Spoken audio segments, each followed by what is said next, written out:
Good evening, everyone, and welcome to the Council Budget Meeting for Wednesday, October 23rd, 2024. Please rise for the playing of the National Anthem and a moment of reflection.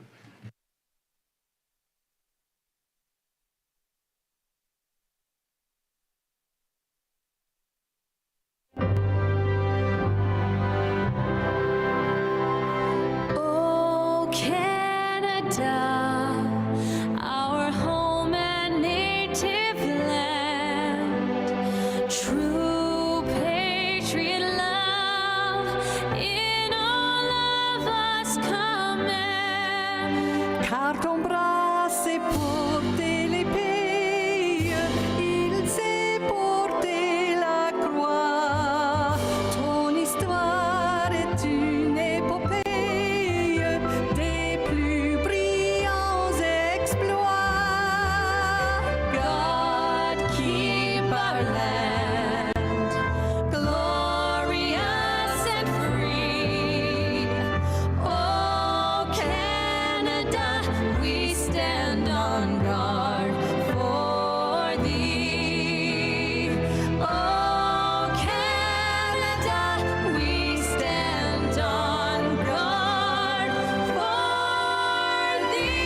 I will look to Councillor Dodge to read the land acknowledgement. The land on which council meets today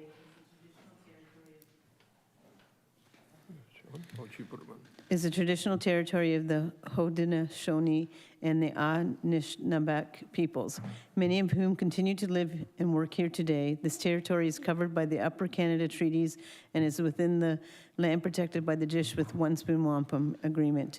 Today, this gathering place is home to many Indigenous peoples made up of First Nation, Inuit, and Métis. The Dish with One Spoon Wampum Agreement should remind us of our responsibility to ensure the Dish and the territory on which we live and work is never emptied, and that we take care of the land and its inhabitants in a way that ensures its future sustainability. Thank you, Councillor Dodge. Start with the chair's report. I'm Councillor Garcia, and I'm chair of the city's Budget Standing Committee. And tonight, for the chair's report, number one, I wanted to mention that quorum is quite critical for our meeting. We are at exactly 7 councillors, which is quorum, and including the ones that are here and one that's online. So very important for every councillor listening that we need you all here. As far as the chair's report, I was going to ask the Deputy Clerk, Evan McGinty, to please give us a rundown on the budget process at this time. And I keep mentioning the budget process because, again, we have a relatively new budget process for 2 reasons. Number one, because it's a 3-year budget, which we just started in 2024. And number 2, because of the strong mayor powers that the province has granted to our mayor, so that the budget will eventually be presented and approved by the mayor. But saying that, I will turn it over to Deputy Clerk McGinty. Thanks, Chair Garcia. So as part of the council correspondence report tonight, there is a memorandum which outlines all the information, which I'm just going to highlight now. But if you'd like detailed information, the memorandum has it, expands on what I'm going to be speaking to. So at this meeting, staff will be presenting draft readoption budgets. At the next council budget meeting, which is November the 6th, Mayor Cisco will then formally present his readoption budgets to the public and council. The agenda for that meeting will be published on October the 28th. That date's important because that then begins the 30-day window through which council can amend the mayor's budget. So amendments to the mayor's budget will be considered at the meeting of Thursday, November 21st.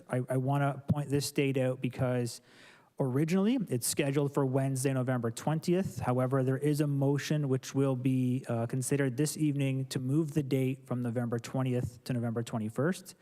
So for the public, budget amendments will be considered on Thursday, November 21st. For the members of council, a critical date is Wednesday, November 13th. That is the deadline for submitting budget amendments. So if a councilor has an amendment which they would like to bring forward to the mayor's budgets, it is due to city staff by 4 p.m. on Wednesday, November 13th. The reason for that deadline is so that staff have sufficient time to calculate any financial implications associated with the budget amendments. And then it allows us to also meet the publishing deadline for the meeting where budget amendments will be considered.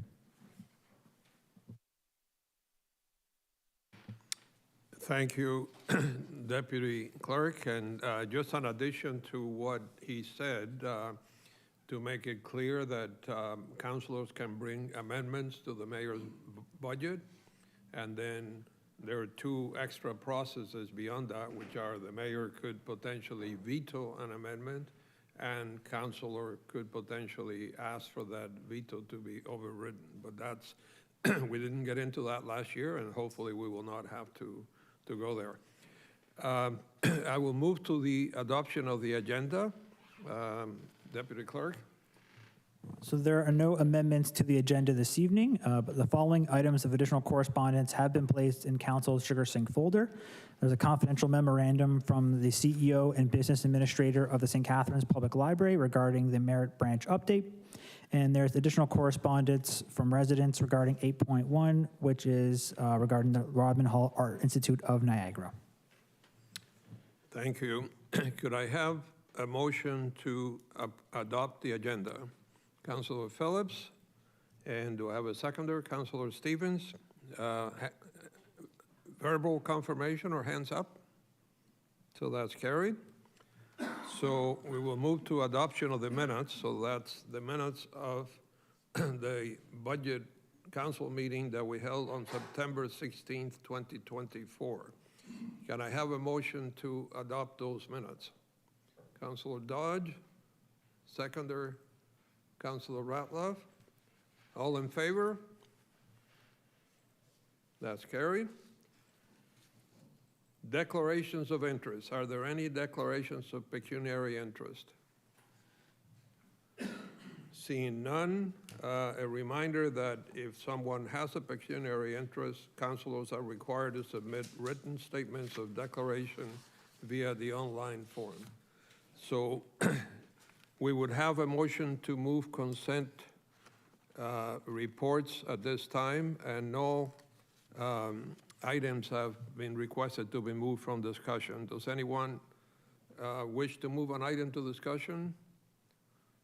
There was just a one item anyway. So seeing none, I will need someone to make the motion to approve the consent agenda. Councilor Phillips.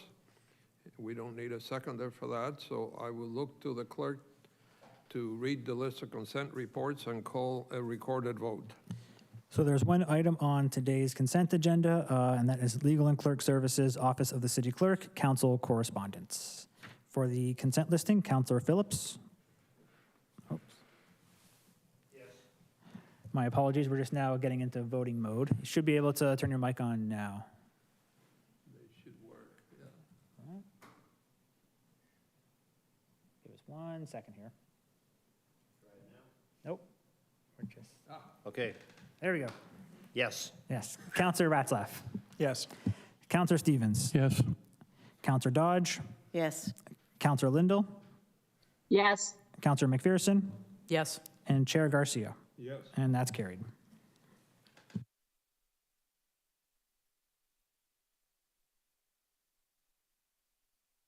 Okay, so we will move to presentations. So 7.1 is the St. Catharines Public Library 2025 and 2026 multi-year readoption budget presentation. Again, it's called readoption because we're in the second year of a 3-year budget, so already in 2024, budgets were tabled for 24, 25, and 26. So at this stage in late 2024, we are readopting the budgets for 25 and 26. So I will call upon Janice Coles, Chair of the Board of Directors, and Ken Su, Chief Executive Officer, and Lisa Di Donata, Business Administrator, to provide a presentation regarding the St. Catharines Public Library's 2025 and 2026 readoption budget presentation.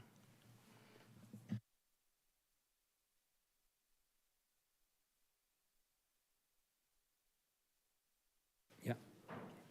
So,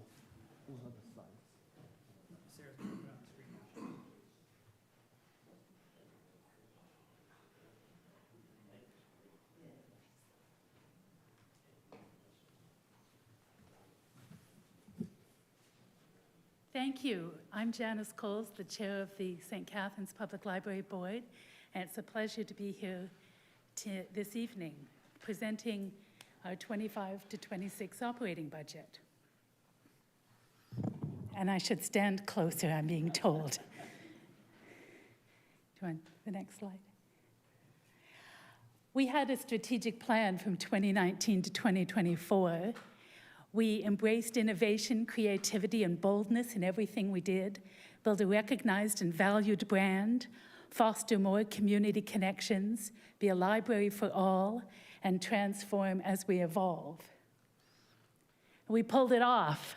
We have fine freedom for all. We repaired the roof and the elevator and HVAC at Central Library, not sexy things, but necessary. We introduced the Library of Things, and I'm pleased to announce we now have a karaoke machine that you can borrow. We rolled out a new brand, and we completed pay equity review and job evaluation. We've now got a new strategic plan that we just signed off on Thursday, and we're calling it In Bloom because it's got 4 components: experiences in bloom, community in bloom, people in bloom, and literacy in bloom. The 2024 Ideas in Bloom, some of the examples are we had the CBC Kids Book Live event hosted, and the Library of Things was expanded. We had, did you want to do this? yeah, sure. Sorry. No, because I was doing with Sarah to see which one. Okay. Do you want to take Sure, over I can here? take over. Yeah. I'm going to pass this on to Ken. Sorry, we just had some mix-up with the clicker and all that. So my name is Ken Su, and I'm the CEO of the library. So Janice just mentioned, we actually had a very busy year in 2024. So in March, we had a CBC Kids Book Club at the library here at Central, just across the street from here. That event featured with story time with local authors. We had have a chance to be on TV. They also had a kind of like a meet and greet with authors and hosts. So overall, we had, I think, over roughly 400 people attended that event here at Central. Then Janice mentioned Library of Things staff. I think I mentioned to council before, we had something like snowshoes, telescopes, and musical instruments, and the staff, they continue to expand on that. So this year, she mentioned we have a karaoke machine here, and then also we bought a GoPro camera, so in case anybody wants to borrow. Then Summer Reading Club, that's very important to public libraries here in Ontario, and we do that every year. So this year, actually, we got the largest summer reading club in our history. So overall, I think we had 1,658 people signed up for the reading club. That's 10% increase from last year, and back in 2019, I think we had about 800. So we kind of doubled over the last 5 years. And additionally, staff, they try to expand into the communities, and they did a lot of outreach. Primarily, they did like a pop-up libraries throughout the city. at locations such as Sunset Beach, like Pearson Park. So you see a picture here, Mayor Cisco was giving a story talk to a group of kids at Lakeside Park, I think. And also, Janice mentioned we are working towards the end of our current strategic plan, and one of the items is, to foster more community connections. We always wanted to be part of the parade at Grape and Wine Festival, but it somehow never happened. And then, of course, last few years was COVID, and we were not able to do that. So we figured, why not this year? So we did, and the staff were very creative. They decorated our trailer, and also they made all these nice book jacket with kind of modified title. I have to say, I was there, and I was so impressed, like when you were walking down the street, and so many people can shout it saying, "I love library," and I love your titles. So I think definitely we are going to do it again going forward in the future to be participating in community activities. Then I want to highlight a few initiatives we took this year. So one is we started gathering kind of feedback, comments from our customers, and at Port, I mentioned to City Council before, like we installed Port Plus last year. So Port Plus, in case somebody, if you don't know, is like basically it's a service. Once you register a library card, you can go into the library, swipe your card, you can access the space and the collections, use computers, check out items while staff, they are not present.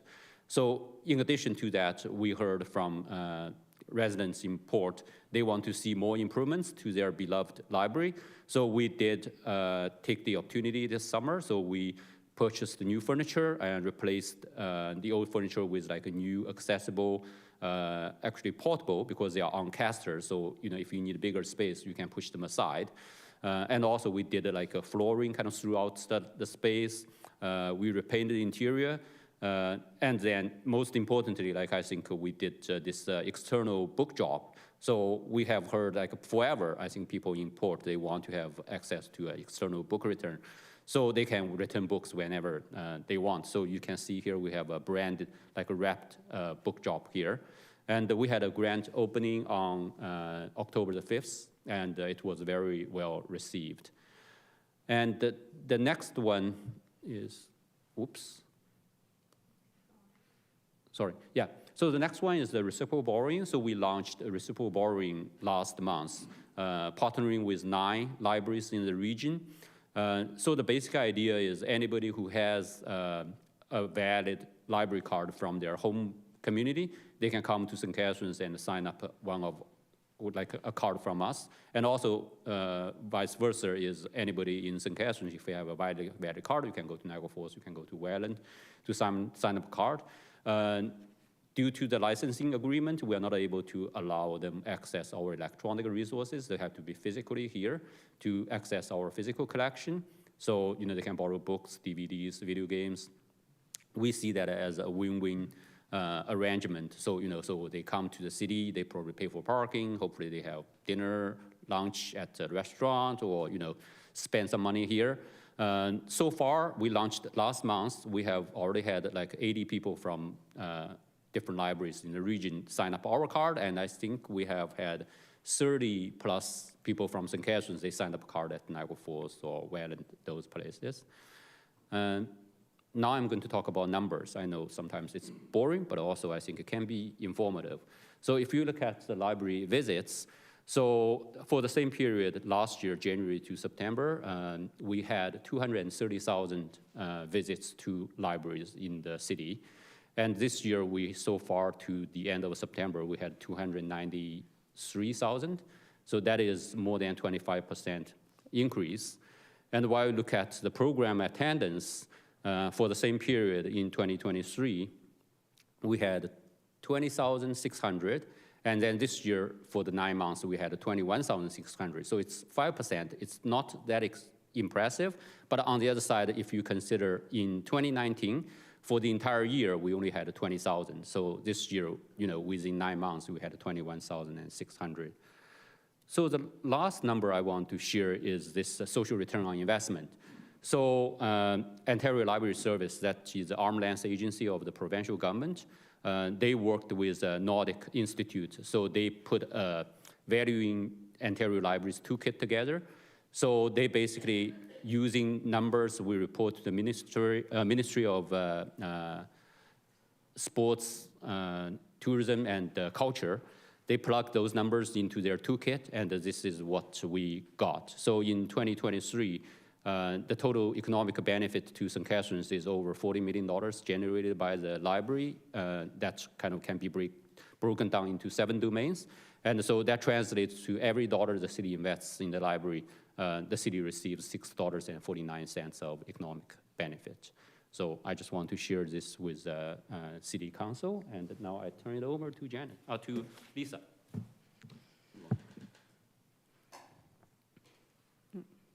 So I get the really boring part, the budget part. So our budget challenge for 2026 is that the lease for the Mayor Branch, currently located at 149 Hartzell Road, is set to expire in March 31st, 2025. So we were approached by them, we've been reaching out, and we were approached by them in the first quarter of this year to discuss the lease. And the terms and conditions that they proposed, after careful consideration, we determined that they're not operationally or financially feasible for the library. They just did not make sense. So following that decision, we made an extensive search throughout Meriton in collaboration with real estate professionals and city staff who assist us, and we'd like to thank them for helping us. We identified only one viable option. The factors considered, I know that seems strange, but the factors you need to consider in your search of a library, the number one factor is floor loads. It's a huge factor for us because we have a different floor load standard than most businesses. Accessibility, cost, square footage, and timing. And SCPL and our new landlord, that the one we identified, have successfully negotiated a binding offer to lease. And although it was not our plan to move at this time, we are very happy with the new location. We think it gives us an intermediate lease solution, and we are now drafting the formal lease agreement. So the estimated increased operating cost for 2025 is $120,000, and for 2026 is $160,000. But understanding the need to be financially accountable, we've talked to staff at the city, and we're hoping to transfer $120,000 from our stabilization reserve to cover the increase in 2025, and then use the stabilization reserve and reduction in the transfer of the capital reserve in 2026 to not have to come back and ask for more funds. And then we will then we'll bring forward any changes that we require when we do the 2027 and forward operating budget. So we're not asking for an increase, we're just adjusting the way we're funding it through the stabilization reserves. Is there any questions? Are there any questions for the presenters? Thank you.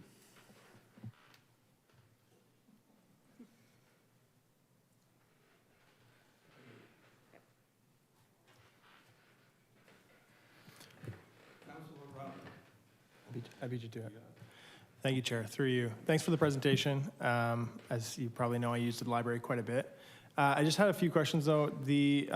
I was disappointed when we found out that our grant for the renovation wasn't happening. I was super sad. In the future, are there future opportunities that we're looking at to make sure some of that work that we did in terms of visioning what the space could look like in the future can be used moving forward? Sure, through the chair to Councillor Ratzlaff. So yeah, so actually I was equally disappointed, like we didn't get the grant, but we worked with city staff and we actually resubmitted the grant again this year. I can't remember, Rich, do you remember which day? Was this month, sometime before Thanksgiving, I think.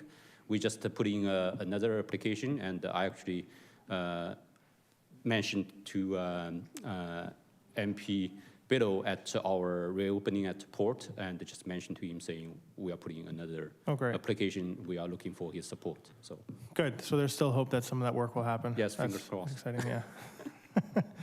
And the next question. So the transfer from reserves, are like the 120,000, 160,000? Are those typically like associated with one-time costs, or is that operating costs that are moving forward? So these are not one-time costs. They will be moving forward. It's approximately $160,000 a year, just for the leasing costs and the occupancy costs. We negotiate excellent lease. We believe we negotiate excellent lease, but there'll be ongoing costs, and we're just using the stabilization reserve, so we didn't have to come back to the city for additional funds. As you remember, we put money, you may remember, we put money from our variance last year, our surplus last year, into the stabilization reserve for security measures. We were actually able to have, do these security measures. We won't be using all those, so that money will help offset these costs. Right, right. So, sorry, the majority of that money was due to the lease in Meriton? So, did I hear you correctly? To the I just didn't catch conditions of the Meriton lease, I don't know how much I can say in public, but the Meriton lease, what they proposed to us, and they were adamant, was they would triple our occupancy costs. And they also had terms and conditions that we felt were too much of a risk for the organization to put additional funding into leasehold improvements and stuff, which we would have to have done based on their terms and conditions. And we thought it was too much a risk. It was operationally not feasible. And so that's why we went to look elsewhere for. No, that makes sense. I didn't hear exactly what you had said, whether or not that was associated with the lease. And where in Meriton? The new one? Yeah. I don't think I'm allowed to No, say. I had to ask that for Jackie. I'm sure she's my colleague. Then just two quick other questions. In terms of the being able to offer services to other cities, do they use their library card, say from Niagara Falls, or do they have to apply for a library card here in St. Catharines when they come? No, for people from Niagara Falls, if they have a valid card, they can just come here and show their valid card, then we issue them a card. Oh, then you issue them a card. Then So they use their so St. vice Catharines versa, the same thing. Because we are not on the same system, so we have to Right, use yeah, that two makes different sense. cards. Yeah. And then in terms of searching the catalog, like if I want to take out a book from Niagara Falls, I would have to search their catalog? Yes. Okay. Is there any, in the future, like, is there any way that the catalogs can sync up? Just so that I would have to be searching, like 3 catalogs to see. So actually, right now, we are working with Niagara Falls Public Library. We are hoping to issue our RFP for integrated library system That'd be shared cool. by both systems. Yeah, that'd be super, super neat. And then we will be able to have a seamless access to Yeah, that'd be both great. catalogs. Yeah. Cool. Awesome. Thanks for the presentation. I'm excited for the next few years. Thank you. Thank you, Councilor Ratliff. Move to Councilor Phillips. One quick question. You receive a grant from the provincial government, an annual grant, correct? How much is that grant? And when was the last time that grant was increased? So it's like every provincial grant. I was on the library board, I remember. It's not different than most provincial grants, just saying, but it's approximately I think it's 228, but don't quote me, it's like 228. And I don't think it's been increased for at least. From mid-90s. Yeah, mid-90s. Pardon? Sorry, so it hasn't been increased since mid-90s, so for the last 30 years, hasn't been increased. Okay. So our library has been getting the same provincial grant to operate for the last 30 years? Yes. Thank you. Thank you, Councilor Phillips. That's true of all libraries, Mr. Sue? Yes. Yeah, okay, thank you. Councilor McPherson. Thank you. Thank you for the presentation. And just one quick question. When I come on Friday, can we use the karaoke machine? Certainly you can. Excellent. Thank Bring you. your library card. Okay, thank you. I have one, so okay, thank you. Somebody else take. Thank you, everyone. Does Councilor Lindell have any questions? No, that I can see. Well, I wanted to thank the library staff and board for coming in so well in terms of their readoption budget. And I just have one question for Mr. Sue. Could you elaborate more in terms of how those economic benefits were calculated? You say there's an organization that does that? Yes, Mr. Chair. So basically, Ontario Library Service worked with Nordic Institute. So they created like Excel spreadsheet So in the Excel spreadsheet, they have all those 7 domains categorized. Then I can give you one example. For instance, when they measure like social civic engagement, they will have like, how many volunteers you have, how many hours they contribute, and things like that. So they have already determined all the sort of monetary figures associated with that. So let's say, use that as an example. Let's say if one volunteer you have, they were affecting, say, you probably contribute like, say, $10 or $20.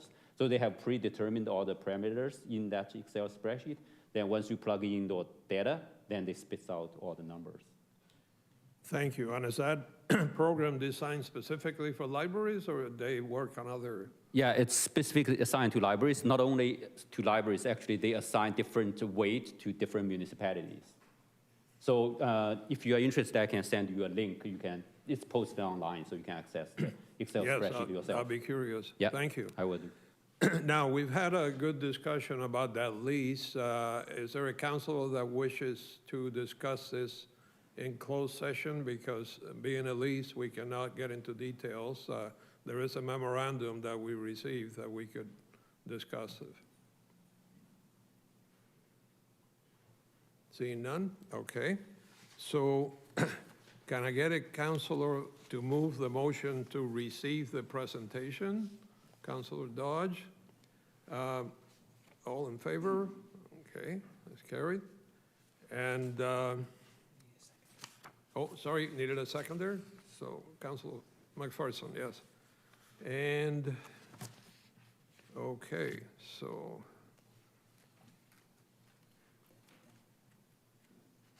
Which one? Okay. Okay, so that is it. Thank you very much. We've received the presentation, and we'll move to 8.1, which is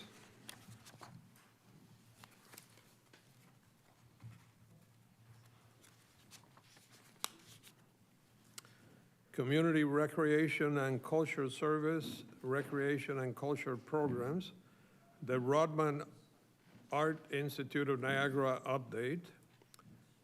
And prior to the discussion of the report, I will call upon Isabel Brandt, Gallery Manager, and Nora Kalb, Chair of the Board of Directors, to present on the Rodman Hall Art Institute Niagara update. Thank you very much. Thank you for your time tonight, and I also want to point out that we've got a posse here of supporters in the back wearing some stickers, so thank you very much for your support. I'm Nora Kalb, Chair of the Rodman Art Institute of Niagara Board of Directors, and this is Isabel, our Gallery Manager. We're here as caretakers of our community's art collection, which is valued at $6.5 million, with 20% of the 1,000 pieces classified as Canada Cultural Properties, which means that they are certified by the federal government as significant to the nation. We want to sincerely thank you for the support you've provided over the past 3 years for the preliminary planning for a new public art museum in St. Catharines to house this collection. This funding unlocked additional funds to assist in planning and operations. We've accomplished a lot, but this is just the beginning of our goal to have a museum that meets the needs of the community and allows everyone to enjoy the collection. This is the missing pillar for arts and culture in St. Catharines, with the Rodman Hall Art Center no longer here. We're here to request that the city continue to fund RAIN in 2025 and 2026 at $125,000 in each year to enable the next stages of planning to prepare RAIN and St. Catharines for building a new art museum in St. Catharines. We anticipate that Canadian Heritage, through the Cultural Spaces program, and the Ontario Trillium Foundation will also assist with this more advanced stage of planning. The next 2 years will be critical in our preparation for a shovel-ready infrastructure project, and we're starting with having in place a full-time Niagara-based director. In addition to having a highly qualified person moving the organization strategically, this positions us with our physical space on St. Paul Street and 2 full-time employees to meet the criteria for eligibility for critical operational funding from the Ontario Arts Council and the Canadian Council for the Arts. RAIN can apply for funds in the next 3-year funding cycle in 2026.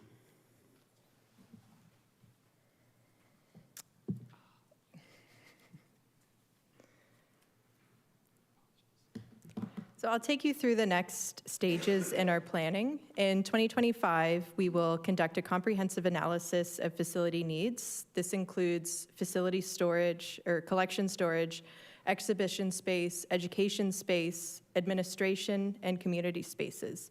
We'll also explore revenue-generating spaces for programs like art rental, event rentals, a gift or bookstore, and a restaurant or cafe. Secondly, we will undertake fact-finding on models for property development, like standalone public development or private-public partnerships that can seize opportunities offered by commercial developers. And thirdly, we will conduct an informal evaluation of potential sites in St. Catharines for the museum.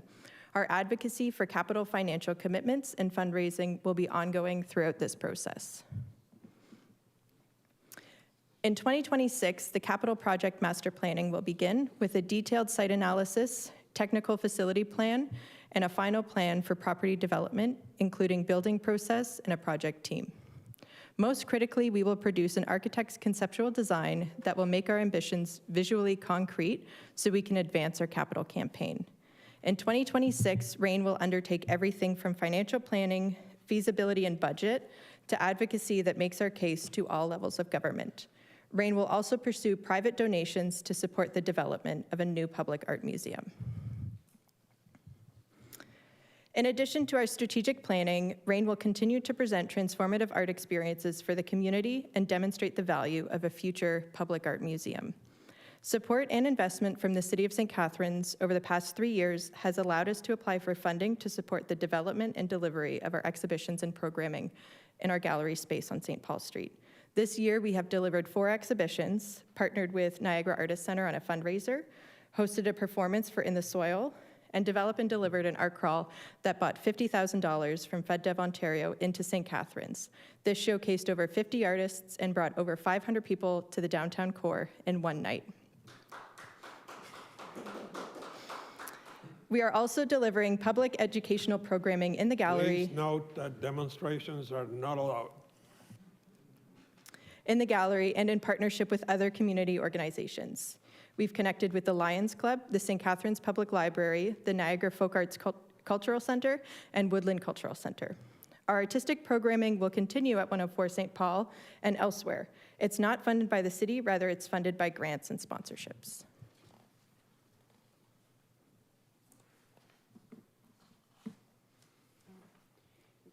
RAIN will continue to need a level of support from the city for master planning related to the finalization of design, finances, and budget, as well as construction planning and management. Realistically, the RAIN capital project will not be shovel-ready until 2028 or 2029 at best. Much depends upon our readiness to meet private sector or public opportunities, our success at gaining commitments for funding from higher levels of government, and of course, community fundraising. I know our time's running out for our presentation, so I'd like to conclude and once again thank you for your support in the past. We sincerely believe in the value of a public art museum in St. Catharines and hope that the city is able to provide the funding we need to continue on this mission at $125,000 continued into 25 and 26, as well as ongoing partnership. We're available to answer any questions now or anytime in the future. Thank you. Thank you for your presentation. Are there any questions of the presenters? Councilor McPherson. Thank you, Mr. Chair. Thank you for your presentation. Just a couple of questions. What happens if RAIN doesn't receive the funding from the city? So it's going to be tough. Our momentum will definitely be slowed, and we need to kind of explore what are our options in terms of the collection. But it is going to be really tough. I mean, I know when we presented 3 years ago, we said we're not just coming for 3 years and then we're going away, that this is like an ongoing, that we need the city support, that all public art museums, galleries are supported by the city. And so I think it was unfortunate that our funding, the 3-year cycle ended in cycle 1 of this 3-year. So we're coming back on that and saying we really need ongoing support. So it is going to be tough for us if there is not funding. Okay. And if, just, and I'm asking again, just posing,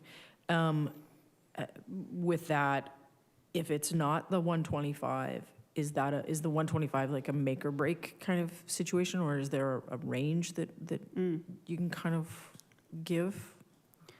I think like a minimum, I guess, or I guess $100,000 would be really make it a big impact. okay.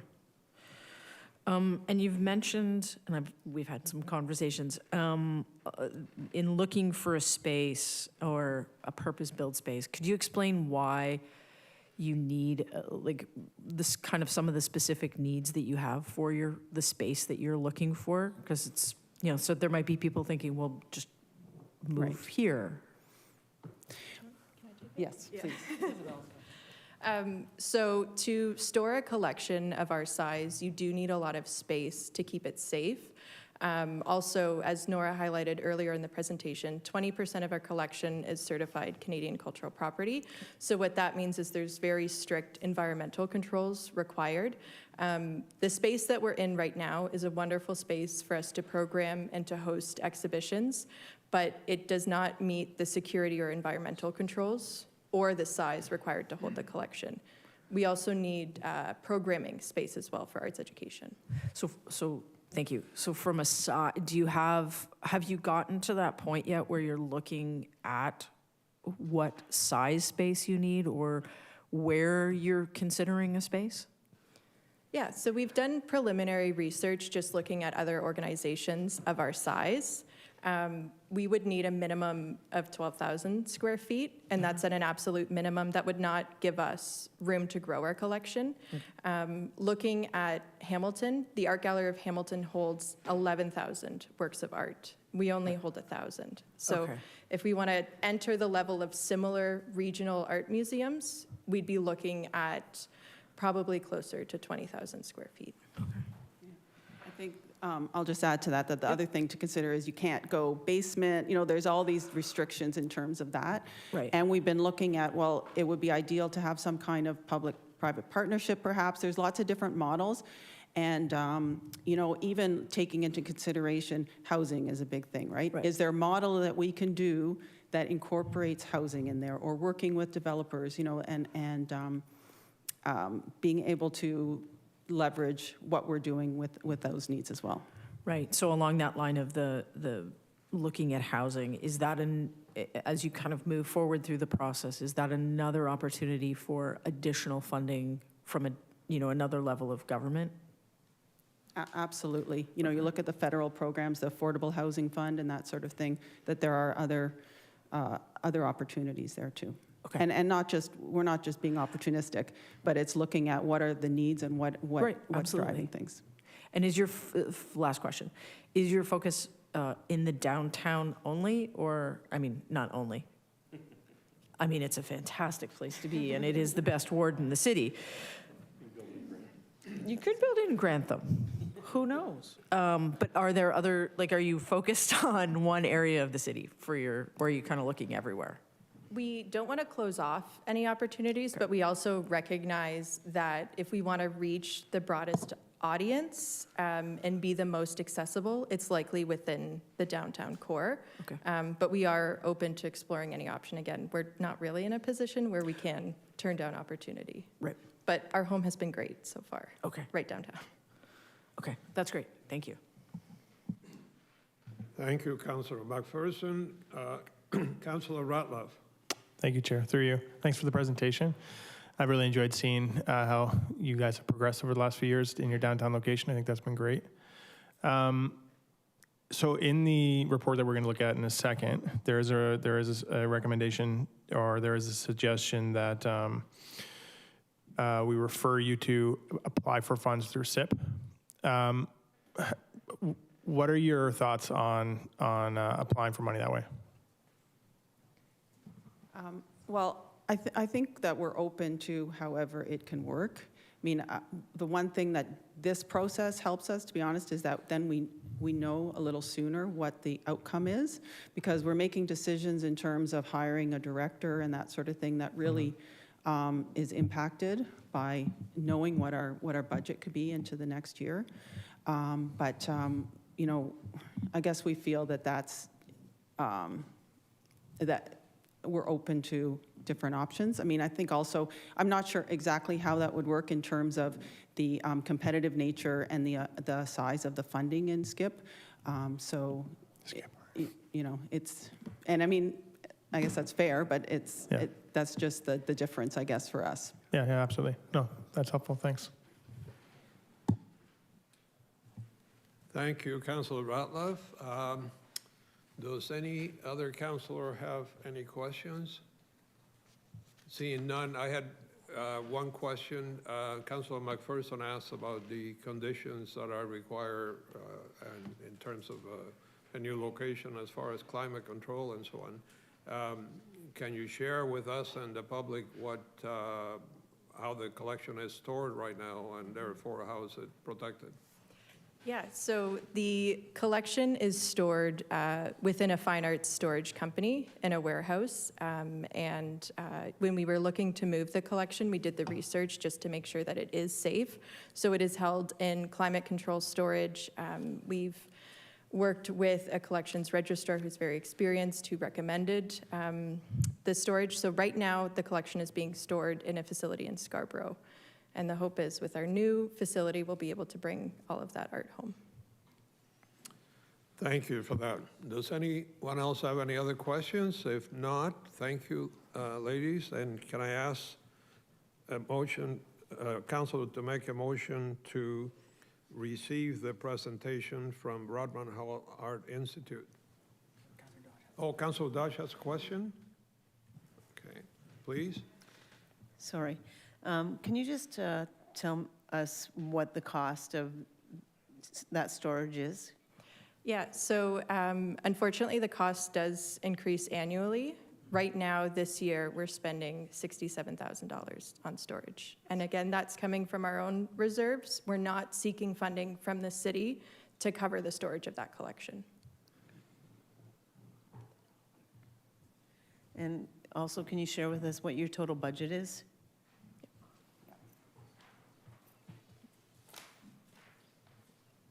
So in, actually in 2023, it was $246,000. 246,000? Okay, thank you. Yes. Okay. I'm sorry, yes, thank you. 246, okay, thank you. Thank you, Councilor Dodge, and I have Councilor Stevens. Thank you, Chair. To the presenter then, so looking down the road to get your own facility, then basically you could be saving your 67,000 or more in storage because you'd all be your displays and your storage in one building, correct? Right? Absolutely. Okay, good. No, that's good. Thanks. Can I just clarify one thing? In 2024 was actually higher because for the whole year of 2024, now we have a physical space so we can do programming out of it. So rent and utilities is about $40,000. So just the rent and caring for the collection and storage together is a little over $100,000. Thank you. Seeing no more questions. Seeing no more questions, can I have a councillor make a motion to receive the presentation? Councillor McPherson, seconded by Councillor Ratliff. So the motion is that council receive the presentation from Rodman Art Institute of Niagara regarding Rodman Art Institute of Niagara update. All in favor? Opposed? That's carried. So beyond, thank you.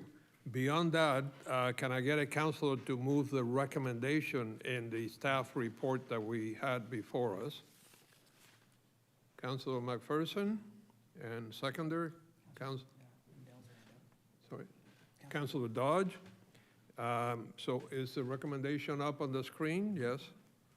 So are there any comments or questions, perhaps of staff, that anybody has at this time? So, Councilor Ratliff. Thank you, Chair, through you. Just for staff, if we were to follow the recommendation in this report to refer rain to skip, what would be the range of increase to that program that you would think would be appropriate? Through the chair to the councillor, Director Christie? thank you. Through the chair to the councillor, we would recommend an increase to skip minimum $75,000 to $125,000. In all fairness, the request from RAIN is for 125. We've been due for a skip increase since 2017 as it is, so we would recommend, and we would have recommended that to council anyway with our skip policy review, which is coming in early 2025, but this kind of moves things up a bit.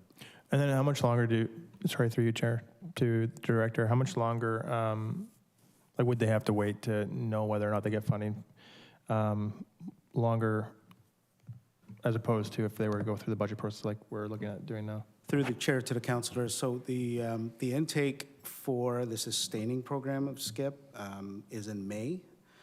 That's when the process essentially stops, and then an evaluation and adjudication of the applications happens.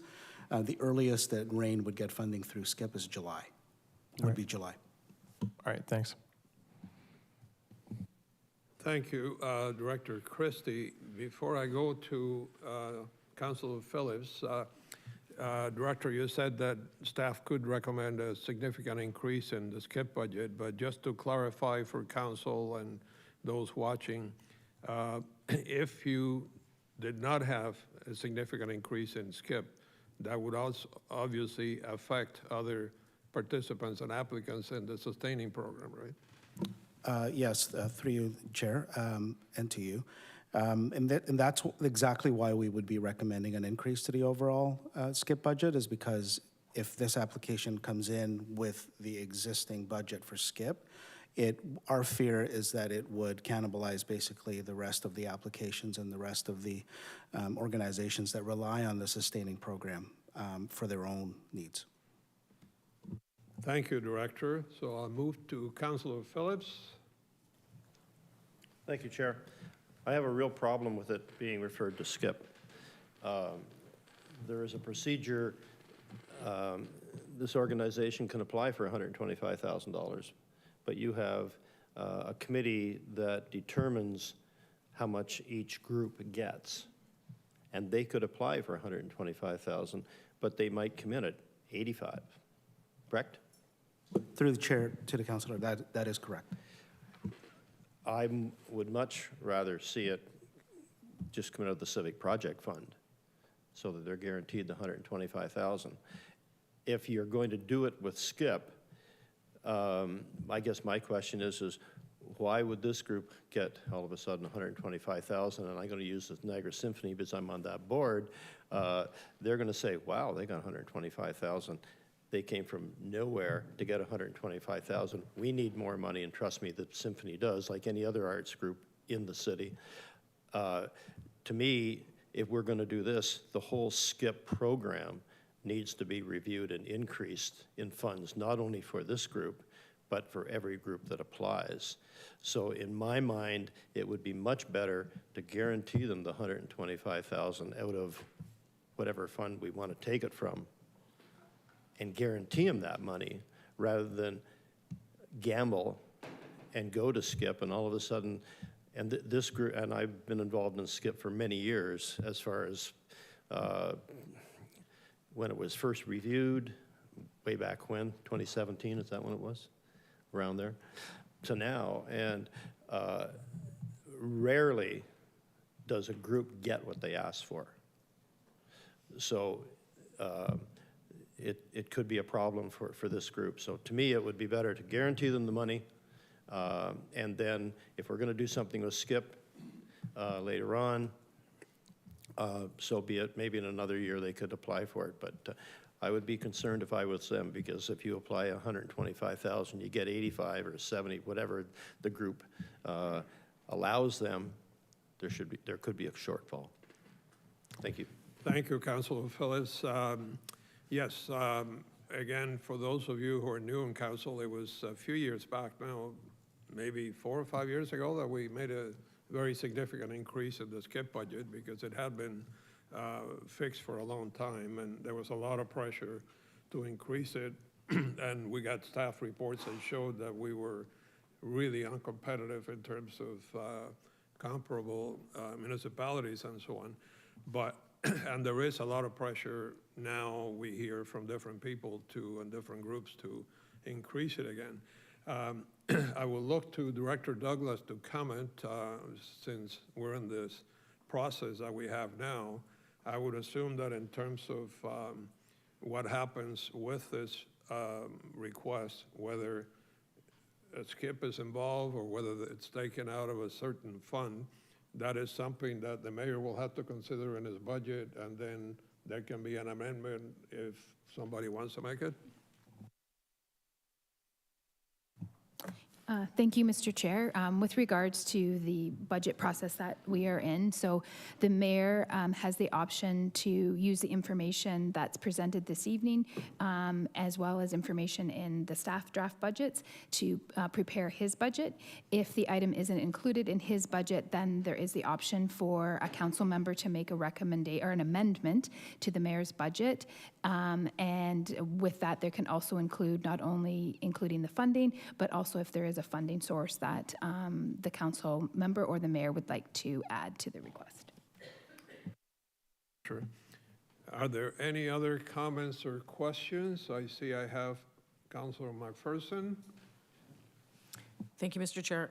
Just to the funding source, is there enough available in, for example, the Civic Project Fund to handle this for 2 years?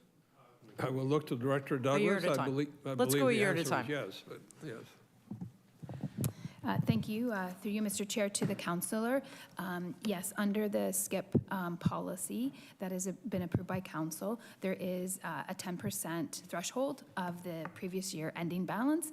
And I'm just going from memory, but there's approximately 550,000 that hasn't been used in 2024 that council could make a recommendation to use that to fund this request if that was council's decision. Okay, thank you. Thank you, Director. Pardon me, understanding though that there are other pressures and requests on that funding as well, and we do have that 10% guideline. So even though there is so much money in the Civic Project Fund, it's not to be used all at once. So we'll have to work with that 10% because we have another request for sure that's going to be looking at that. But okay, are there any other questions or comments on this motion? If not, I will look to the clerk for a recorded vote. Just waiting for voting mode to kick in here, so just going to sit in awkward silence. Councillor McPherson. Yes. Councillor Phillips. Yes. Councillor Ratzlaff. Yes. Councillor Stevens. Yes. Councillor Dodge. Yes. Councillor Lindell. Yes. And Chair Garcia. Yes. And that's carried. Thank you.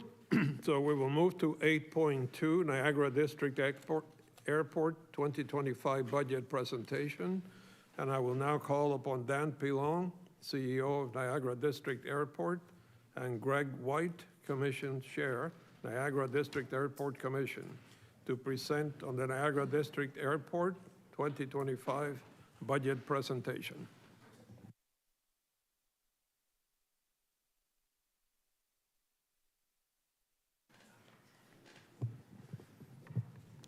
Hi, Bill.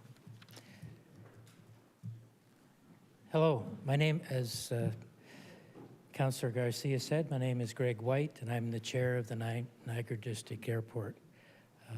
Joining me tonight is Dan Pilon, the CEO of the Niagara District Airport. On behalf of the Niagara District Airport Commission, I would like to thank you for inviting the airport to present its funding request to the City of St. Catharines Budget Committee.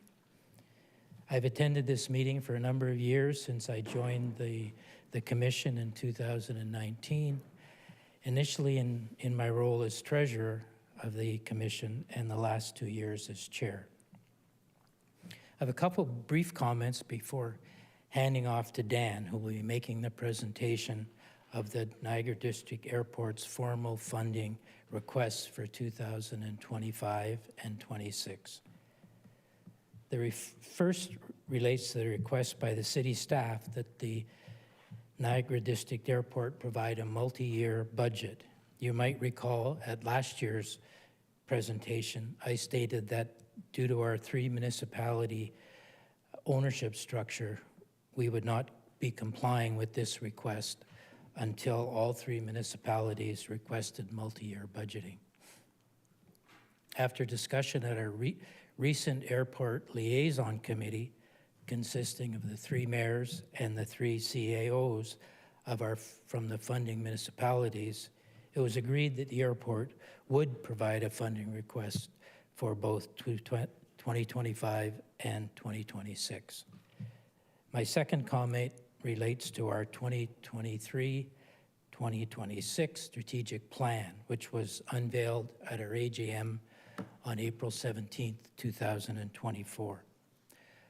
Our strategic plan is very easy to describe, as we have one short-term goal, which is to develop a business case for growth, and one long-term goal, which is to secure partners to support this growth. I do suspect it'll be a little more difficult to achieve than to describe. Dan will provide more detail on both these topics once I hand the podium over to him, which I'm doing now.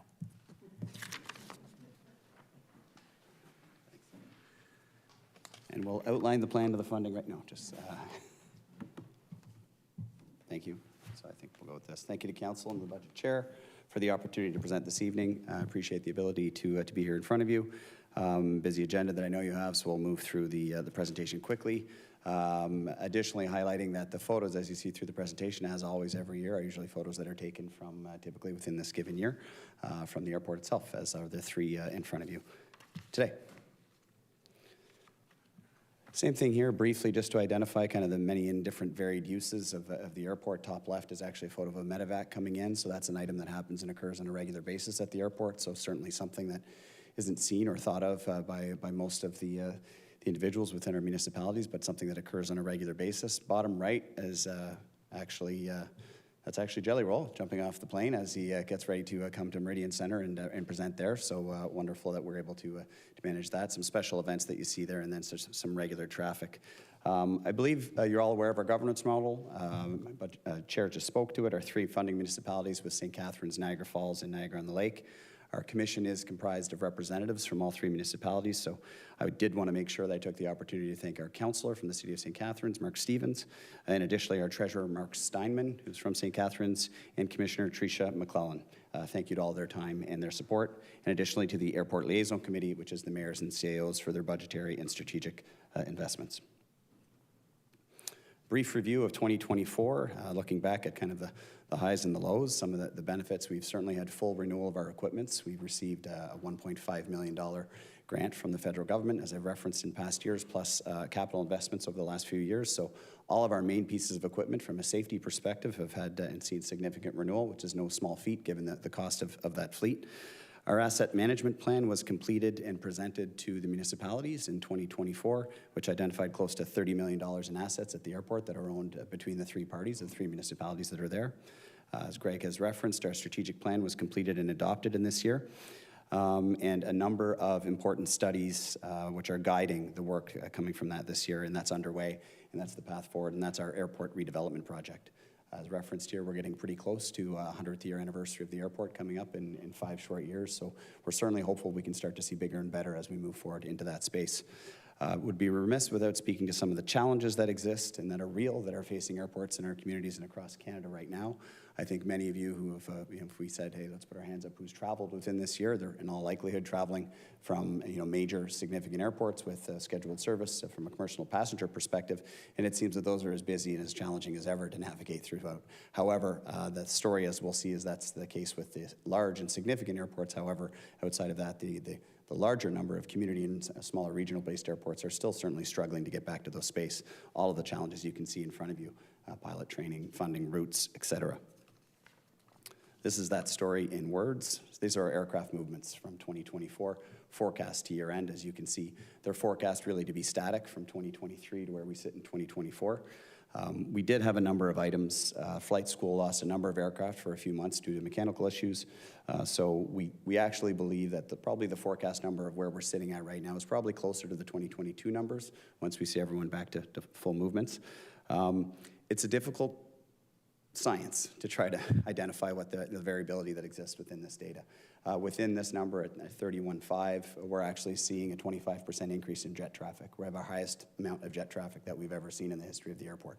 So trying to manage, and that has an impact on revenues and all the various differences. It's really a challenge to manage the variability. But as you can see on the side, the difference between the 30 largest airports and then the next 30 in terms of what they've seen. And our numbers are truly reflecting that difficult return to pre-COVID numbers. Strategic plan, as Greg had referenced, the exercise began in 23, adopted in early 24. I think I'd draw you to the vision, because I think that's really the point that we're most excited about. It's aspirational in nature, without a doubt, and that's to become an indispensable aviation gateway. We've spoken of relevance, and we truly believe our vision speaks to that. The general public values an airport, certainly in different ways, and we think that our niche needs to ensure that we become indispensable to the general public from that space. So that's not cargo, that's not adding another 3 flight schools, that's by becoming indispensable to the businesses of Niagara. Directionally, it's certainly encouraging to see that all of our municipal partners are fully supportive of our ambitions in the plan. Singularity of purpose, as we like to say, certainly has a power. Clearly, as Greg has referenced, their short-term and long-term goals, a singular focus, and that's growth, adding to the economic engine of Niagara through transportation assets and access to allow for that growth. As we've referenced here before, we have millions already invested in the facility from various levels of government in a unique capacity, but what we're doing at the moment, frankly, simply isn't enough. Our airport redevelopment project, always the first step of funding requests and conversations is what's your plan? So what we're doing right here is we've set forward and charted the process of ensuring we have that plan. It will allow for the necessary public engagements to see if our communities certainly feel the same way that we do. It includes business cases with financial modeling, documents that will make sense of how the finances can make this work. As you all know, airports do drive economic activity, but they are capital intensive. So this is a necessary advanced work to be done to establish the need for such growth. Our first master plan since 1992 is in the midst of being done. Our airport zoning regulations, there's implications in our surrounding communities, including the city of St. Catharines. So how can we mitigate or manage those challenges with our partners? Air service route developments is key as well. Airports would certainly be an expensive, if you build it, they will come proposition. So we need to ensure that we have the interest, and we're quantifying that with business, political, and tourism leaders. We are the 13th largest centrist metropolitan area in Canada. I can most assuredly identify that we are not the 13th largest airport in Canada at this point. All of this is to say, let's get to the numbers. So our 2025 and 2026 funding request, last year at the time, we identified the challenges in bringing forward that multi-year request. We have our asset management plan, so we've mined the data, we've planned for those needs over the next 2 years. And essentially what we're looking at being able to do is commit to a flat overall contribution for 2025 and 2026. So the overall funding request to the municipalities for the next 2 years will remain the same, which is the same that it was for 2024. As you can see, this is the number from 2025. When we take a look at what that operating and capital is and moving forward. None of this is to say that we don't have our operating challenges that we're dealing with, but we start with some good news. We've had clean audits from a financial and safety perspective within the last year. We underwent our first inspection from Transport Canada in a number of years, and we are compliant in all areas with no need for further inspections or surveillance activity necessary. That's no small feat. As well, we're meeting and exceeding virtually all of our safety KPIs, and we've extended our staffed hours of operations to 7 days a week and weekends through 2024. On the operating side, as we've referenced, there are regulatory challenges that are real and they're significant. Each time there's a development that comes forward with heights that penetrate within our airport zoning regulations, that triggers a significant amount of work for staff. Challenges of a budget. Certainly there's some positive challenges for us where we have some revenue growth projections in here that we're going to be challenged to work towards, and we think that's necessary and imperative for us to make sure that we're doing our part on that side as well. And that's implementing some new rates and fees as part of this budget and some new advertising opportunities. As well as municipalities are only well aware of the painful cost of budgets to sustain aging assets, and we'll get to some of that later when we talk about our capital. There's the numbers on the operating budget and the split. The revenue sits at approximately about a 55-45 split, with 45% being what I would consider our own source revenues and 55% of the operating coming from municipal grants. A reminder briefly, based on the municipal operating agreement that governs the airport, that split is based proportionally based on the 2021 census data. So that has St. Catharines at approximately 54% of the combined population, Niagara Falls at 38%, and Niagara-on-the-Lake 8%. This is the operating grant request brought into actual real dollars. So as you can see, it shows up as a $17,224 increase on the operating side in St. Catharines for 2025. But as you'll see on the capital side, what we've done is we've reduced our capital request by that commensurate amount. So therefore, it's a flat total request from a funding perspective. This is what it looks like from a multi-year perspective, as we have numbers going up next year as well. And what we've done is we've managed the same thing as managing that ask within our overall total contribution request of the municipalities. Capital challenges as well. Our asset management plan, which we discussed, was presented. As the municipalities, you well know the fact that an asset management plan gets put before you and you don't have the capacity to fund all of the items that are included in there. We're the same. It identified over $1 million annually from a capital budget. So our capital ask right now doesn't fill that need, but it certainly is an incredible step forward from where we previously were. In 2025, those contributions are being pushed by two significant items. One in front of you, which you can see in the photos right there in the top left, which is the aging building that we happen to own. So through our AMP, it identified significant issues. We've done a building condition assessment. We're in the midst of doing a structural assessment as well right now, and you'll see some items in our capital to reflect what that looks like. The additional one is the airside redevelopment project. So there's staffing and additional needs from that side to push that project forward, and this will allow us the capacity to identify what those are, to go out and try to chase down public and private investment for what we're trying to do through our strategic plan. There's your capital budget. As you can see, the 5-year history, the spike last year was mainly through some capital equipment that we had requested, and that was provided, and the spike this year, as we reference, is driven by our redevelopment project and the outcome of the AMP on the building that we own. There's the grant by municipality broken down from requests. So as you can see, a slight reduction in our overall capital grant request. We've looked to manage that within a flat, our operating increase within a flat total contribution request. So as referenced, that's the same funding for 24, 25, and 26. I won't spend too much time on the individual projects, but the detail is there if you care and if you have any questions to ask, certainly afterwards. So one, as we've referenced from the generic perspective, it's a roof replacement. That's one of the issues that's there. And other ones are some relatively small projects from that space, and the bulk of it, as we've referenced, as well as both the roof and the airport redevelopment project and the funding for us to be able to move forward with the work that we need to do to try to find those investment and try to finish through our plans that we referenced. That's what our multi-year capital grant looks like by municipality. So as you can see, from the overall perspective, we're managing a slight operating increase with a slight reduction in capital to allow you, and from those planning purposes over the next 2 years, certainty in terms of what our contribution request will be. In closing, I think what we would suggest is pulling from our strategic plan 4 main areas that we're talking about. Advocacy. So we have a unique business case for growth, we truly believe. The real estate adage of location, location, location makes us a unique business case for targeted growth where we can be a tourism-based airport, however, anchored by a population base that's just outside that top 10 in metropolitan population in the country. Alignment, that's the work that we're doing where we need to ensure, are we aligned with our businesses and our municipalities and those tourism partners, and some provincial and federal plans that are talking about on a broader tourism space, i.e. the Destination Niagara concept.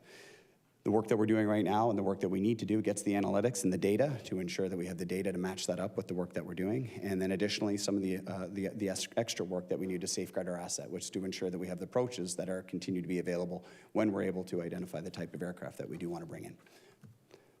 With that, that's it. I take questions. Okay, thank you, Dan and Greg. Are there any questions for the presenters? I have Councillor Phillips.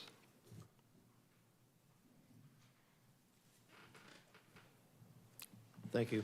Before I get into my question, I just want to indicate that we're very lucky that Greg is involved in our airport. Greg was the CEO of Algoma and turns Algoma probably into the most dominant shipping company in the Great Lakes. And, pardon? Not probably. Okay, the most dominant shipping company on the Great Lakes. And we're very fortunate to have you looking after the airport in our respect. So thank you for doing what you're doing. As far as the airport's concerned, prior to COVID, we had a commercial carrier, and our understanding was that they were very busy. They actually put on a couple of extra flights. COVID happened. Understandably, their traffic went down. They didn't come back. Is there any any chance of getting a commercial carrier in? Have we had any opportunity to engage with any other companies? Yeah, through you, Mr. Chair, I think it's an excellent question. I think the yes is the first answer, is that we've had numerous conversations. So that was part of our work plan in 2024. We've had numerous conversations with other small regional providers looking to provide kind of the same type of service, right? It was a Piper Navajo, so 10-seater directly through to Billy Bishop. As we've referenced, it experienced 150% growth year over year. You know, they went from less than 1,000 flights in year one to over 6,000 by their third year. We continue to get phone calls every week, probably 4 or 5 phone calls a week. That's the challenging environment that I referenced in one of the earlier slides for regional connectivity. It's a real challenge from a capital space for airlines to be able to manage what those costs look like with the small numbers that you're moving. So we continue to have them. A number of them did present to our Planning and Operations Committee and our finance groups to identify what those challenges are. And we haven't been able to find the model or the partner for which either we feel comfortable or we think financially we can make it work. We're still looking and we're still engaged in that because we feel the model for us is we don't have to identify to any of them if there's a business case or a business model that works for them from a small regional connectivity. We established it. We showed it. We've given the numbers from 3 years, and we're the only airport that FlyGTA operated at that had that growth in numbers. They actually left every other airport. So it still makes it a challenge. And then additionally, we're somewhat setting our eyes to bigger and larger projects, as we're moving forward. But we still certainly are looking towards those opportunities and will continue to do so. Thank you. And just out of interest, I mean, you had a picture of Jelly Roll getting on his plane. Obviously, fortunately, performing in St. Catharines, not at the OLG stage where everybody else seems to be performing. Are we getting many flights with the big performers, whoever, Keith Urban, whoever? Are they coming in to us, or are they coming into Buffalo and coming over? It's an interesting mix. I think I would suggest it's a really interesting mix in terms of when you start to see who actually comes through on a daily basis. It's really intriguing. So yes, we've had a number of them. What we will get is for a lot of the folks who are doing kind of one-off scenarios, they'll come through because it's not on a tour where they're on a bus or they're traveling from space to space. But if it's a one-off, so folks who are at the casino often, Jelly Roll is an example, and we have had a number of other folks who are playing at the Meridian where they do come in and they land through that space. So we've had a number. It's a really interesting and varied group of folks who actually who managed to come in. But yes, we do get a number of them. I think, I can't remember if it was last year, Billy Idol was through. I mean, you get an interesting mix of characters who are coming through from that space. Thank you. Thank you, Councilor Phillips. We'll move to Councilor Stevens. Thank you, Chair, to the presenter. Dan, great job on all the work you guys have done there. And I guess just for everybody to realize, the airport is a totally different kind of bird. Like it, a pun unintended there, but where Dan mentioned earlier, it really is you have to build it and they will come. We cannot get commercial or scheduled flights all the time to commit if the runway's not there. And it's like, okay, when are you going to build it? So if it's already in place, hey, there you go, we're all set, boom, boom, boom.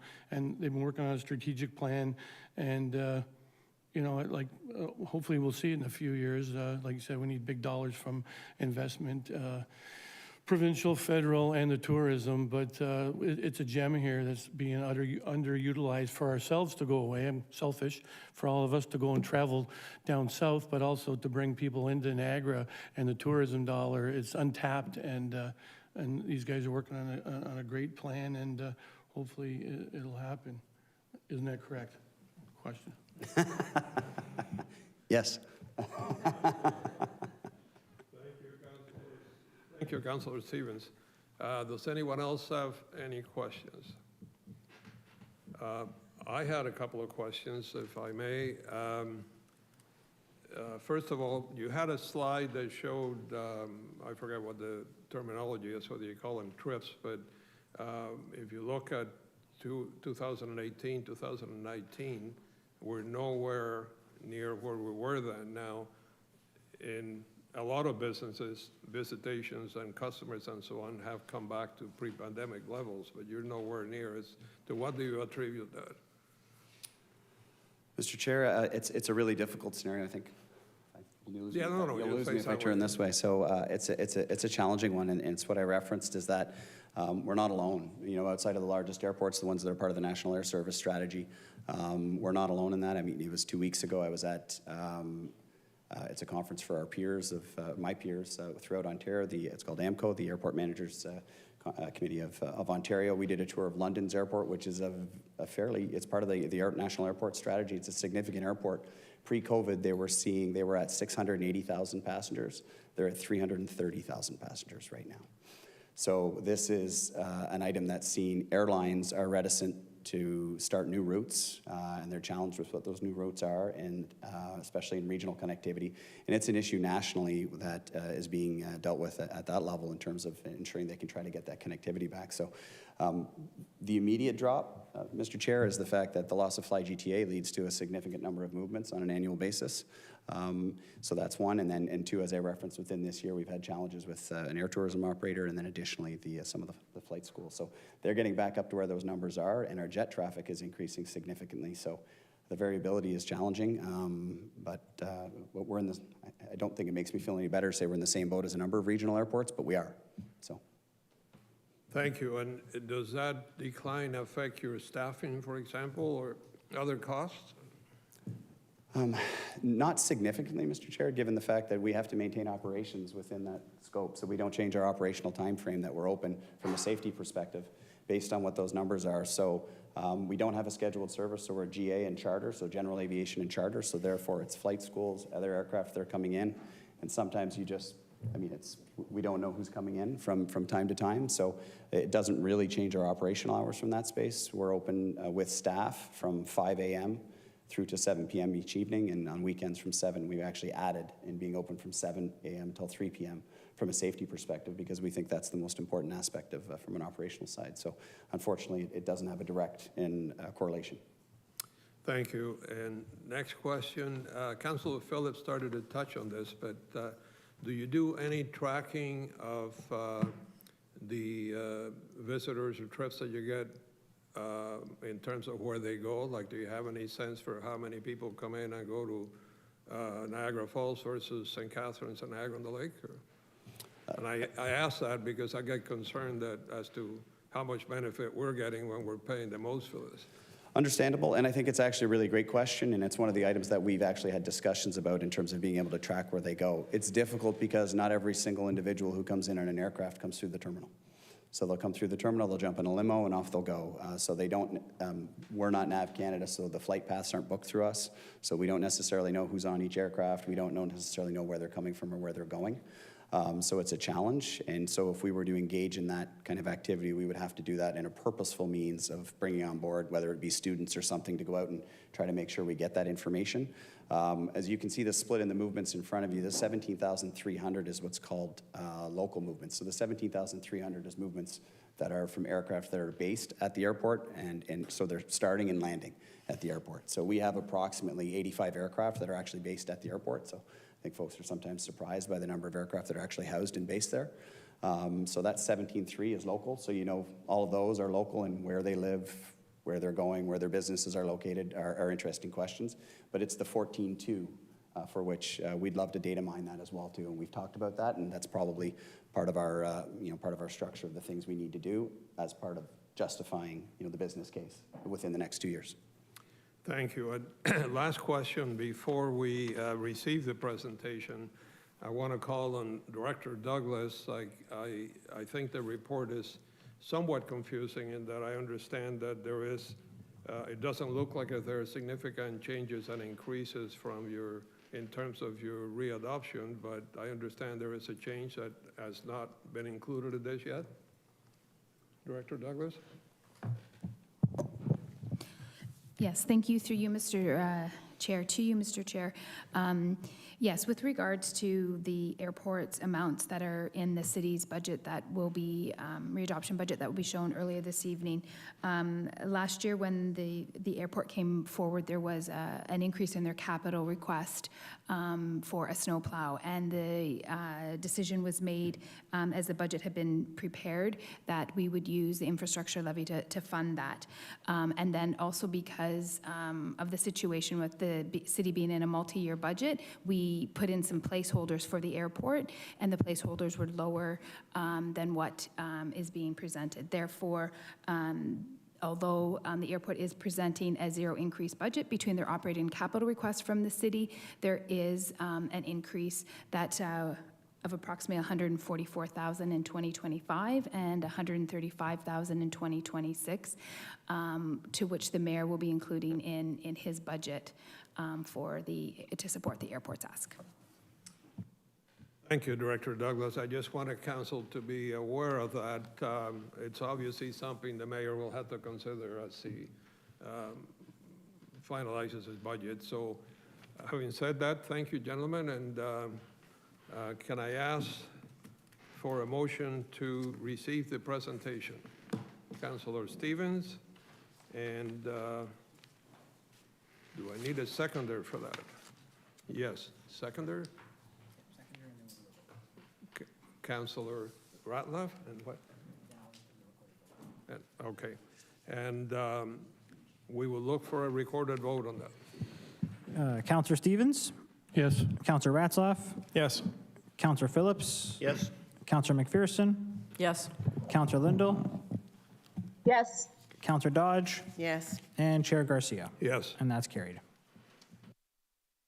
Okay, thank you, everybody. So we will move to 8.3 to 8.5. So this is the Financial Management Services Director, 2025 to 2026, multi-year staff proposed capital budget readoption, the staff proposed 2025 and 2026 water and wastewater multi-year rate budgets readoption, and staff changes to the 2025 and 2026 multi-year readoption operating budgets.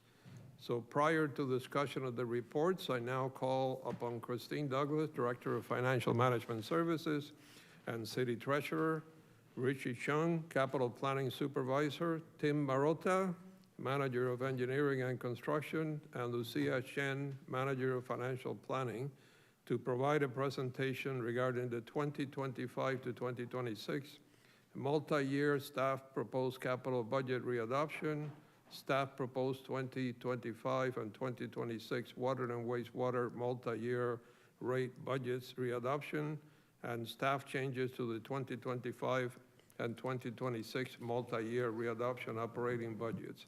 Staff will be presenting on all three draft readoption budgets at the same time, and council will then discuss each budget individually. Director Douglas? Thank you, Mr. Chair. Good evening, Mr. Chair, council members, city staff, and residents. Tonight, city staff and council will be achieving another first for the city of St. Catharines with our first budget readoption presentation for the 2025 and 2026 readoption budgets. So let's take a look at what makes this first readoption budget different from our other budgets. In February of this year, the city's first multi-year budget for the capital, wastewater, and water and operating budgets were adopted. This set the budgets for the next 3 years. Legislation requires council to readopt multi-year budgets each year. The city's budget planning and control policy requires changes to be presented to the mayor and council for information, which staff are presenting to you this evening. In addition, as the changes in the city's budgets are within the funding envelope of the adopted budgets or within the threshold approved for staff changes, it is not necessary to reopen the city's budgets in their entirety. This is what makes the readoption process different from the budget process in prior years, as staff are presenting changes only with a brief overview of all three budgets.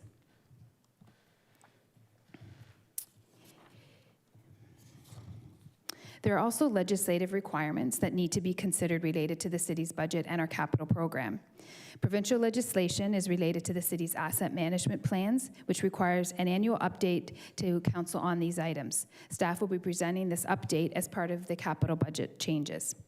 The strong mayor powers states that the mayor shall present and prepare a budget to council, and the timelines identified in this legislation also apply to the budget readoption process. So let's have a closer look at these timelines. So shown here is a timeline for the readoption for the 2025 and 2026 budget under the strong mayor's legislation.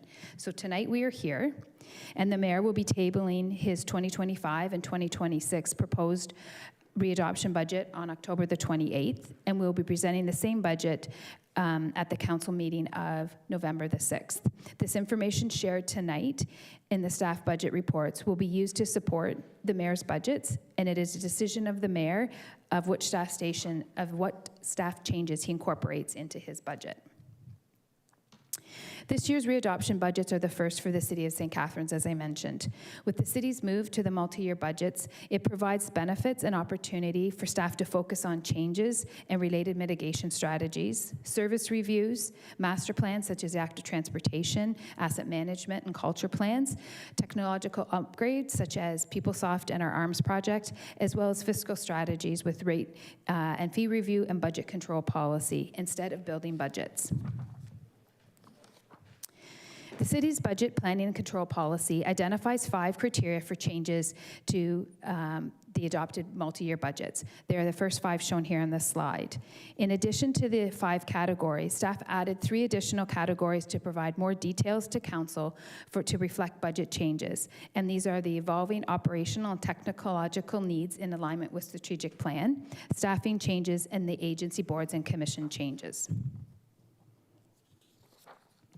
So highlighting for council and our citizen the changes to the readoption budgets. So for capital readoption budget, 2 changes with a net of $450,000 change. There are no changes proposed to the water and wastewater readoption budgets. And for tax levy operating budgets, there is a reduction in the tax levy of 0.29% for 2025 and no change for the 2026 tax levy. So before we look into more detail to those changes to the 2025 and 2026 readoption budgets, I want to take a moment to review with council and citizens the multi-year legislative services and strategic initiatives ratio. As you may recall, last year at this time, staff shared with the Budget Standing Committee and Council this LSI ratio.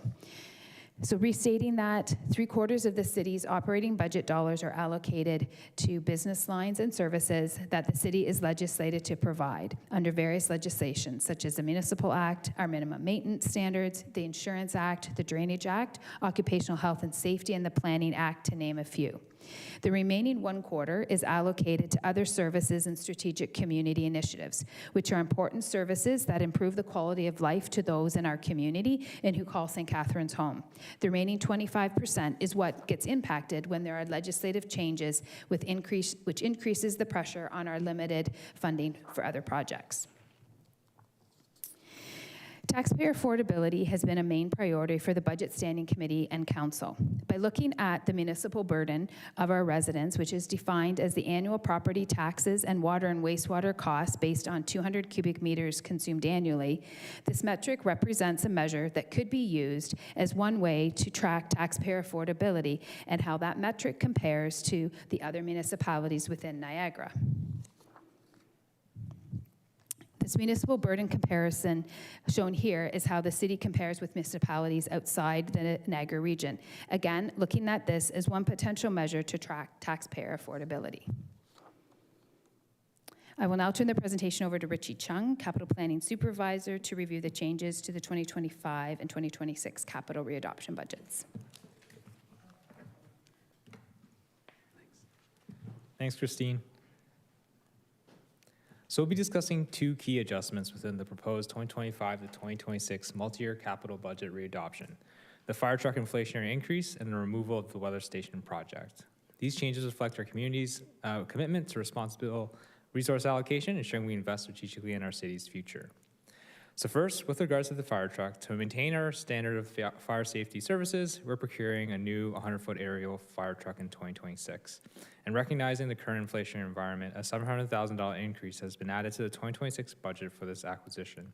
This proactive measure ensures that we can secure this vital equipment without compromising service quality or delaying the project due to rising costs. With regards to the weather station, the proposed $250,000 project has been removed from the 2025 budget. We're reassessing the project scope to ensure it aligns with our broader strategic goals and community needs. We're exploring partnerships and potential grant funding opportunities to maximize that project's impact and cost effectiveness. On the right side of the slide, you'll see the multi-year LSI ratio, which reveals a similar story to the previous slide that you saw before, that shows that most of our services are legislative in nature. The proposed 2025 to 2026 multi-year capital budget readoption presents modifications to the initially approved 2024 to 2026 multi-year budgets. The gross capital for 2025 has decreased by $250,000, and conversely, the 2026 gross capital budget has increased by $700,000.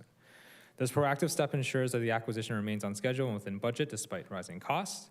And overall, these changes represent a net increase of $450,000 in gross capital budget across 25 and 26. And this adjustment reflects the city's commitment to balancing responsible resource allocation within strategic investments that address critical needs. This slide provides an update on the city's debt management strategy as its critical component of our financial sustainability. Currently, the debt charges as a percentage of our own source revenues, also known as the annual repayment limit, or the ARL percentage, remains below the self-imposed limit of 10%, reflecting sound financial management. The city is also well below the provincially mandated ARL of 25%, ensuring compliance with this Ontario regulation. This prudent approach ensures that the city can invest in essential infrastructure projects while maintaining a healthy financial position. However, projections do indicate that the debt serving ratio may exceed the 10% self-imposed limit by 2026, reaching up to 14.94% by 2029. This trend underscores the importance of ongoing monitoring and proactive debt management strategies to ensure long-term sustainability, and staff will continue to reassess the debt strategy and actual debt limits, considering factors like interest rates and project timelines to ensure alignment with the city's financial goals. In particular, we'll revisit the financial strategy as part of the next phase of the asset management plan. This next slide provides an update on major capital projects that will transform the city's capital planning going into the future. With the next phase of the asset management plan, we'll be focusing on service levels and developing a financial strategy to address gaps between service targets and the current funding levels. These insights will be integrated into our Asset Resource Management System, or the ARMS project, which provides a decision support tool that prioritizes assets renewal based on risk and recommends projects for the capital budget. ARMS will also introduce a maintenance management system to track work orders and maintenance costs. And all the financial data that comes from these systems will be captured in the transition to the PeopleSoft project, which is our new financial system, and provides a single source for tracking requisitions, purchase orders, and payments. And as projects are completed, the findings will inform future decisions within the asset management plan, completing the cycle. I'll now hand it over to Tim Murata, Manager of Engineering and Construction, for the annual update on the asset management plan as required by provincial legislation.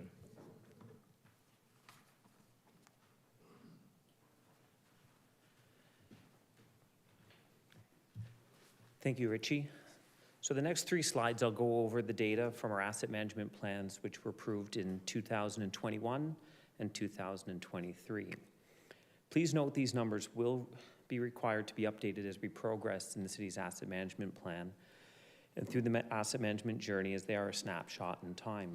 And also keep in mind these capital costs do not reflect the additional investment in the operational budget required to address the proactive maintenance work model, which is necessary to meet the life cycle timelines that this capital renewal model is based on. With respect to funding amounts to maintain level of service, so that's the red dashed line you see on the screen, this is defined as maintaining them in the current condition and may not necessarily reflect the desired service levels. As you can see on this slide, our asset management plan for tax-supported core infrastructure, which includes assets such as roads, bridges, culverts, storm sewers, and sidewalks, recommends a total investment of $42 million to maintain our current level of service, or $52 million for optimal life cycle strategies. Currently, our average budget for the years 2025 and 2026 stands at only $14.4 million in capital works, which creates a funding gap. As we continue with our asset management planning, new assets resulting from the implementation of master plans, such as the ones for active transportation, will be added and refinements on recommendations will be incorporated into the plan. This next slide provides the same measures for the tax-supported non-core infrastructure. Some examples of these assets include, but are not limited to, facilities, parks, fleet, fire, and IT. To maintain the existing level of service would require $59 million, and for optimal life cycle strategies would require $68 million. The current funding level is $27.7 million. In the next phase of our asset management plan, it will be crucial for the city to review whether this level of service is acceptable. We must consider the potential risks associated with underfunding, such as deteriorating infrastructure, increased maintenance costs, and diminished service quality for our residents. Addressing this funding gap is not just a financial issue, it impacts our community's sustainability and overall quality of life. There are also some master plans within this group, such as the Recreation Master Plan and the Sports Field Strategy, that will need to be implemented in the near future. And the third slide, the last one for the asset management plan update, is on the rate-supported core infrastructure, which is our water and wastewater assets. With the reapproval of the Safe Drinking Water Act financial plan earlier this year, we show a different story. The plan aims to address the funding backlog by accelerating capital investment over a shorter period of time to reduce the risk of the capital program. The optimal overall funding level for life cycle activities is $53 million, while it's estimated that $27 million is required to maintain the current level of service.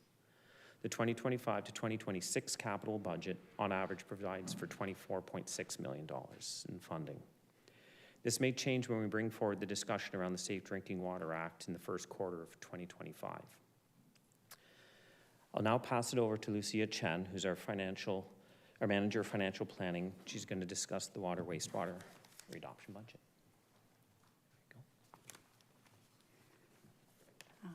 Thank you, Tim. So for the water wastewater budget readoption, we would like to start by highlighting that staff are not proposing any changes to the adopted 2025-2026 water wastewater rates. The updated 10-year water wastewater financial plan has been incorporated in the staff proposed readoption. We'll provide more detail in the next slide. Currently, we are waiting for the 2025 regional rates. However, based on the information available to staff, the current water wastewater reserve balance is expected to be sufficient to accommodate anticipated changes to the regional costs. Through the multi-year budget, Council approved the 3-year water wastewater rates and increases. Due to COVID-19, the city adjusted its rate increase target from the 2019 financial plan to ease the burden to our ratepayers. To align with the COVID-19 financial recovery plan, it is essential to continue addressing existing funding gaps to achieve sustainable capital spending. In March this year, Council approved the city's 2024 to 2034 water wastewater financial plan, which reconfirmed the 25 and 26 rate increases and also sets out the combined annual increase of 8.8% annually from 2027 to 2034. Next year, per council direction, staff will bring back additional information and scenarios regarding the capital backlog clearing and the annual rate increases. We will now take a look at the adopted in principle water wastewater rates for the city in 25 and 26.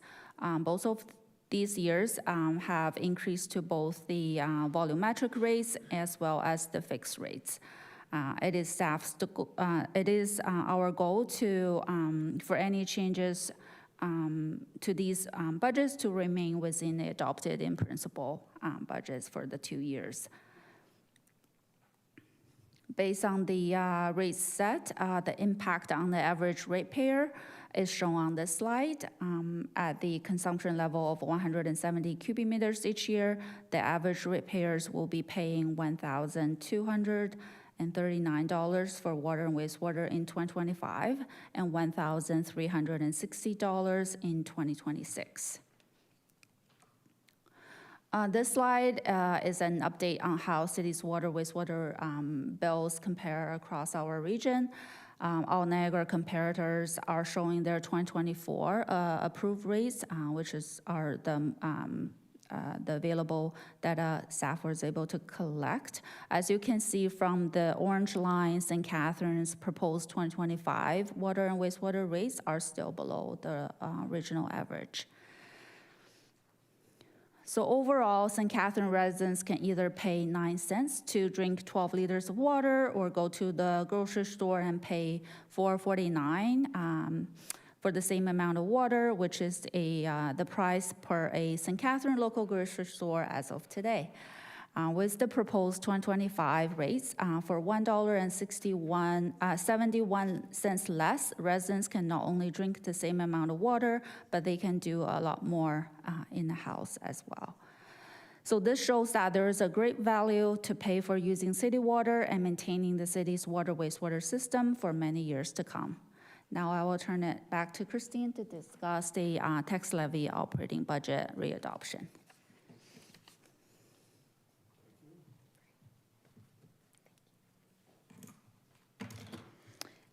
Thank you, Lucia. So earlier this year, the operating budgets were adopted in principle were as follows. 2025 departmental operating expenditures were $127.6 million, and for 2026, they were $130.7 million. After accommodating the outside boards and commissions, non-tax revenue, and the use of the special tax mitigation fund created by council, the net tax levy for 2025 is $122.9 million, and for 2026, $127.3 million. So council provided guidance at the beginning of our multi-year budget journey for tax levy increases to stay within the 3 to 4% range. In addition, the mayor provided directive under strong mayor powers to city staff to ensure that the tax increases remain within these thresholds. Refreshing council members with the 2025 and 2026 adopted in principle operating budget tax levy increases. These levies represent a percentage increase of 3.69% for 2025 and 5.8% for 2026. In addition, inflation is forecasted to stabilize around the 2% target, which supports the inflationary effects included in the 2025 and 2026 budgets. So as detailed in the council report, staff have proposed changes of approximately $1.4 million for the 2025 and 2026 readoption budget. These changes fall into 8 categories previously discussed, and the details are provided in the council report. Utilizing the tools available to mitigate these changes, which include budget adjustments, new and increased revenue sources, budget reallocations, gapping savings, encumbrances, and other reserves, this has revised the next tax levy budget for the readoptions to $122.6 million, or 3.4% for 2025, which is a 0.29% decrease below the adopted 2025 budget, and $126.9 million, or 3.58% for 2026. So the city will be receiving the final tax roll from MPAC the first week of December, and based on the preliminary information, the residential assessment is expected to increase by 0.89% for 2025, and a total of all our property classes are expected to increase 0.86%. This assessment increase is strictly related to growth in our city, as the province continues to defer the reassessment of Ontario properties originally scheduled to occur for 2021 taxation year, with a valuation date of January 1, 2019. It is not known when the province will resume their reassessment. Therefore, property tax assessment values will continue to be based on the last reassessment period, which had a valuation date of January 1st, 2016. So shown here at the top of the graph is the portion of the city's tax base is the residential, which represents approximately 80% of the city's taxable assessment. In addition to the property tax changes, any changes to our tax ratios can cause a shift in the responsibility of the levy among the various property tax classes. And a reduction in a tax ratio in one property tax class will be shared among the other property tax classes. So in our tiered system, determination of the tax ratios is the responsibility of the regional government, and typically the region sets their tax policy in February of the year it applies. So that'll be coming forward. So using the estimated assessment values provided by MPAC, the $122.6 million divided by the city's taxable assessment, the median household with assessment of $258,000, the city portion of taxes is forecasted in 2025 to be $1,781.05, an increase of $42.82 or 2.46%. In addition to the city collecting our property taxes, we also have the responsibility to collect the tax dollars for the region of Niagara and our local school boards, although the region and the province set their own rates. Therefore, at this time, we are unable to provide the total impact for the median household, as the Niagara region has not approved their budget for 2025, as well as the education rates have not been set for 2025. So with the multi-year budgets being adopted in February, that provided the option for residents and the public to view our budget since that time. So the mayor and councillor and budget chair Garcia, they held a telephone town hall on October the 9th with more than 2,900 residents that were called to participate, with just over 2,000 staying on the call. The telephone town hall provided an opportunity to ask questions of the mayor and the budget chair, and also the opportunity for residents to leave a voicemail message. And a budget adoption open house was held at the Kiwanis Aquatic Center last Wednesday, where the community members asked questions of members of council and staff. Questions and comments regarding the readoption budgets can continue to be emailed to budget@stcatharines.ca, and residents can view the full budget documents on the city's website under budgets. The staff readoption budgets and reports being presented this evening are to be received for information. Staff have been updating the mayor on the budget changes to 2025 and 2026 budgets, and the mayor has been working collaboratively with council to develop his readoption budgets. The mayor will release his readoption budgets next week and present them on November the 6th. In conclusion, the key takeaway from tonight's presentation are that council provided guidance for the multi-year budgets of 3 to 4%. The multi-year budgets for 2024 to 2025 for capital, water and wastewater, and operating were adopted on February the 2nd of 2024. The mayor provided direction to staff that the 2025 and 2026 readoption budgets are to remain in the funding envelopes of the adopted budgets. Budget changes proposed by staff are due to unavoidable pressures, and mitigation strategies have been enacted to offset these changes. And the 2025 and 2026 staff readoption budgets remain within the guidance provided. Thank you, Mr. Chair. That concludes staff's presentation. Thank you, Director Douglas, and thank you, everyone who presented. So we're going to look at each of the proposed readoptions individually. So the first one we're going to look at is the 8.3, the 2025-2026 multi-year staff proposed capital budget readoption. So first of all, can I have a mover for the recommendation on the report so we can get it on the board? Councilor Phillips. And a seconder, Councilor Dodge. So the recommendation. Page 30, there's a little typo. I want to point out. Where? It should say 2024. It should say 2025, page 30. Sorry, where? Page 30. Is this page 30 of the report for 8.3?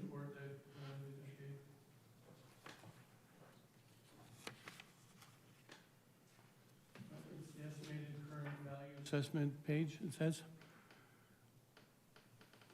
And off to the side where you're describing your red and blue, they're both on the bottom one. They're both say 2024. So. Just. Thank you, Councilor Stevens. Okay, so we have Councilor Phillips and Councilor Dodge moving that recommendation. So we will now take questions from council. And I just wanted to make a comment before we do that. I don't know how everybody else feels, but I find it difficult to do it this way because I feel that we've already looked at all the presentations, so now we're going to be looking at each of them, but we don't have the presentation in front of us. So personally, I would have preferred that we voted on each of them after each presentation. But anyway, that's where we are. So we're in the capital, proposed capital budget. Does anybody have any questions? Seeing none, I will ask the question. Oh, sorry, Councilor Ratliff.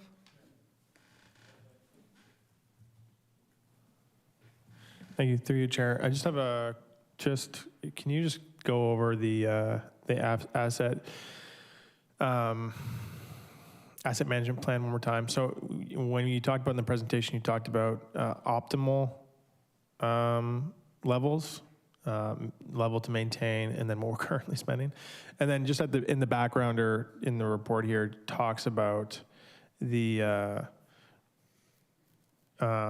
recommended to spend 128 million to maintain current level of service, 173 million to start addressing the backlog, and then it talks about how much we're actually spending, which is 83.5, with 66.7 million for renewal. And you just kind of help me understand how the presentation connects to this, or if it connects at all. That makes sense? Yeah. Thank you. Should I look to Manager Marotta or?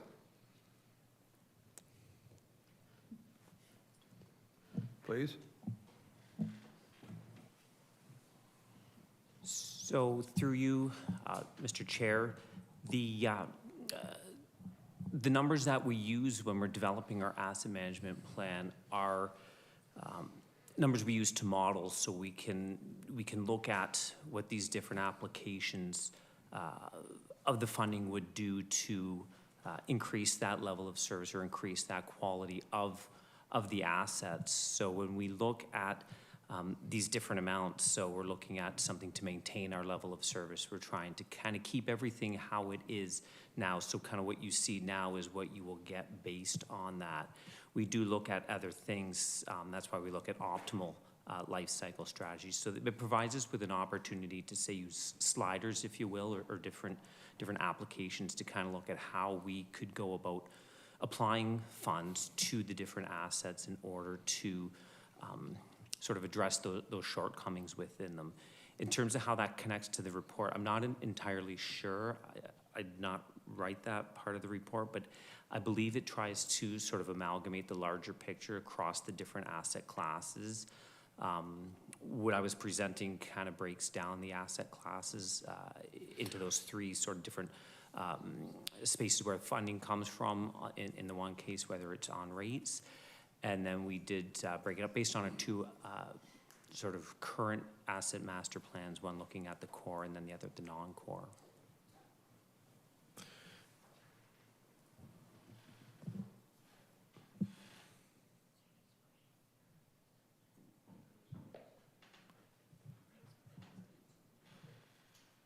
Thank you, Ms. Marotta. I will ask Richie Chung to please comment.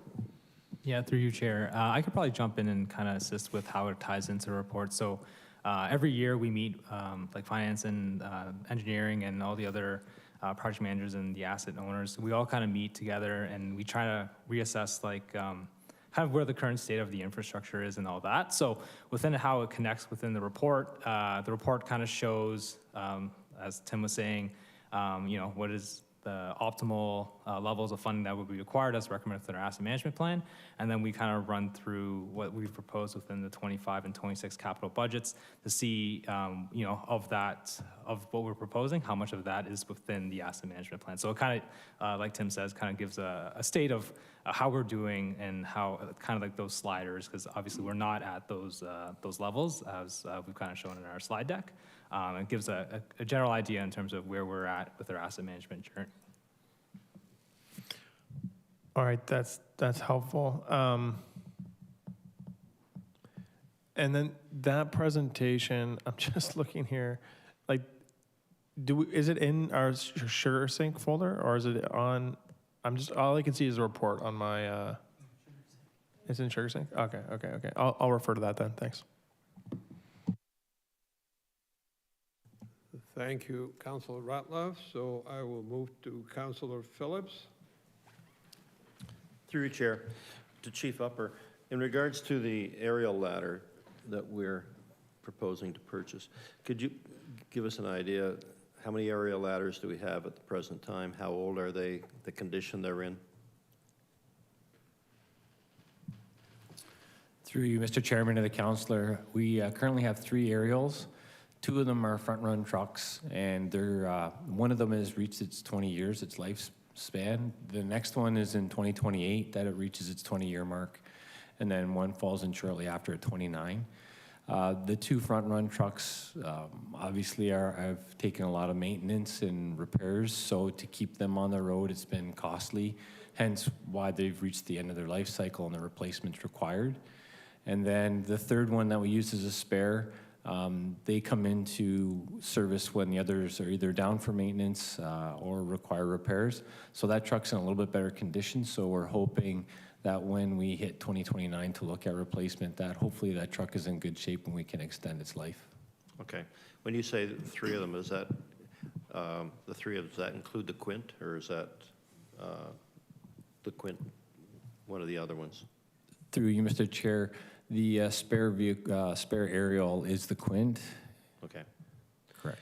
Okay, and with this, the SUP fund that is on the books here, as we mentioned earlier, just for councilors' information, it has a 100-foot aerial on it, and you're hoping to get 125-foot?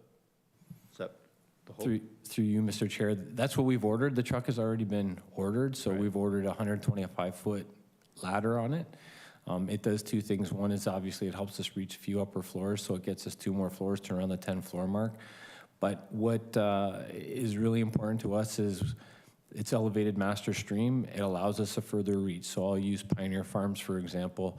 We were unable to maintain a stream to the center of the building because of the size and configuration of Pioneer Farms. We're finding some of the industrial buildings are quite large, and having the extra fly on it will allow us to get more to the center of the building as well. And what will the total cost of this new truck be? Through you, Chair. I hate to ask you this question.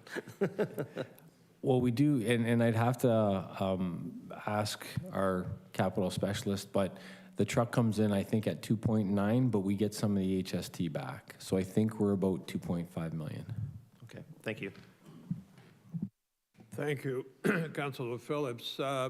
While you're on that topic, I intended to ask the fire chief the similar question, but we're having an increase in the 2026 capital budget readoption of $700,000 because of inflation and the cost of this truck.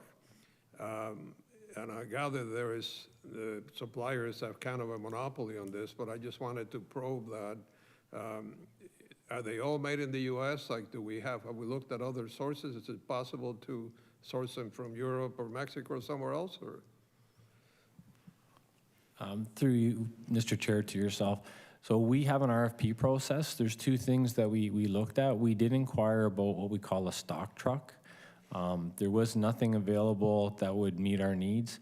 So we went to the RFP process, which is part of our procurement. We had 5 proponents. Across North America, there's 10 truck manufacturers. Some are in Canada, some are in the US. And the proponent who had the spec to meet our requirements and the cost came in as 2.5. That's who, or yeah, 2.5 plus the HST. So that's who we awarded it to. So the evaluation process looks at the specifications and how compliant they are, and then we also look at the price. Thank you for that. And this has been identified as due to inflation and the cost of the sourcing, and we still don't even have a contract with them, right? So it's possible that this will go up even more before we actually order this truck? Mr. Chair, the award has been made, so the cost is locked in. Are locked in. Okay. That's Thank correct. you. Okay, Councillor Stevens. Thank you, Mr. Chair. Just a question to staff. On the slides, it's on either one of them, there's three there, the AM updates and everything. How did the gaps get so big from our maintained level of service to what we're actually spending? Is we deferred things over the years? I know costs have jumped recently, but you know, from what have we got here? Which one's that under? I can't remember here. Under this AMP thing here, 25 to 26 capital budget renewals, 14.4 million. To maintain the level of service is $42 million. That's a huge gap. So how did that get so big? Thank you, Councillor Stevens. Look, the Richie Chung again. Yeah, through you, Chair. So the city, obviously being an older municipality, has a lot of old, aging infrastructure. And it was with OREG 58817, where municipalities were required to kind of get an asset inventory of all of the assets owned. And you know, through years of perhaps underinvestment, that's kind of how those gaps kind of grew. And as we kind of continue our asset management journey and we get more data, we'll update the asset management plan and provide a financial strategy, which is required for the upcoming phase of the asset management plan that will kind of help close that gap. Okay, thank you. Yeah, because I have a question that it's been bothering me for a while, and the thing was, I'm going to go back in the 70s into the 80s when we had a lot of corporate here, GM, Hayes Dana, paper mills still were in St. Catharines.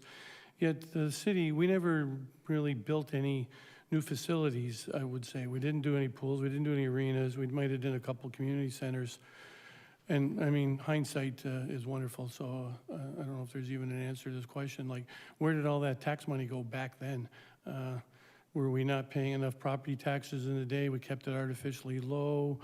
It just seems, it's a shame, and I think now that we're having to play catch up on stuff, and hopefully the residents realize that, because there was a lot of money coming into the city way back when, and you know, I lived here my whole life. I didn't see anything new getting built way back when, so. I will look to our CAO to tackle that one. Thank you, Mr. Chair. Yeah, thanks for putting me in the hot seat, Councillor. It's a combination of a multitude of factors. The first one is, to your point, there wasn't a lot of additional infrastructure built during that time. But we also didn't have asset management plans, and there wasn't the same level of requirement in terms of maintaining the infrastructure. So this is actually why the province brought forward the legislation to bring asset management plans and mandating it for all municipalities, because we simply didn't have a lot of the information in terms of what was needed to do capital infrastructure repairs, preventative maintenance. So a lot of the, no fault of anybody at the time, I don't believe, but it was really just a function of, tended to be a bit more focused on operations, so to speak. But now that we have more information and we are seeing the life cycle start to change significantly on the asset, I would be remiss if I didn't quote Mr. Smith on the state of our existing assets.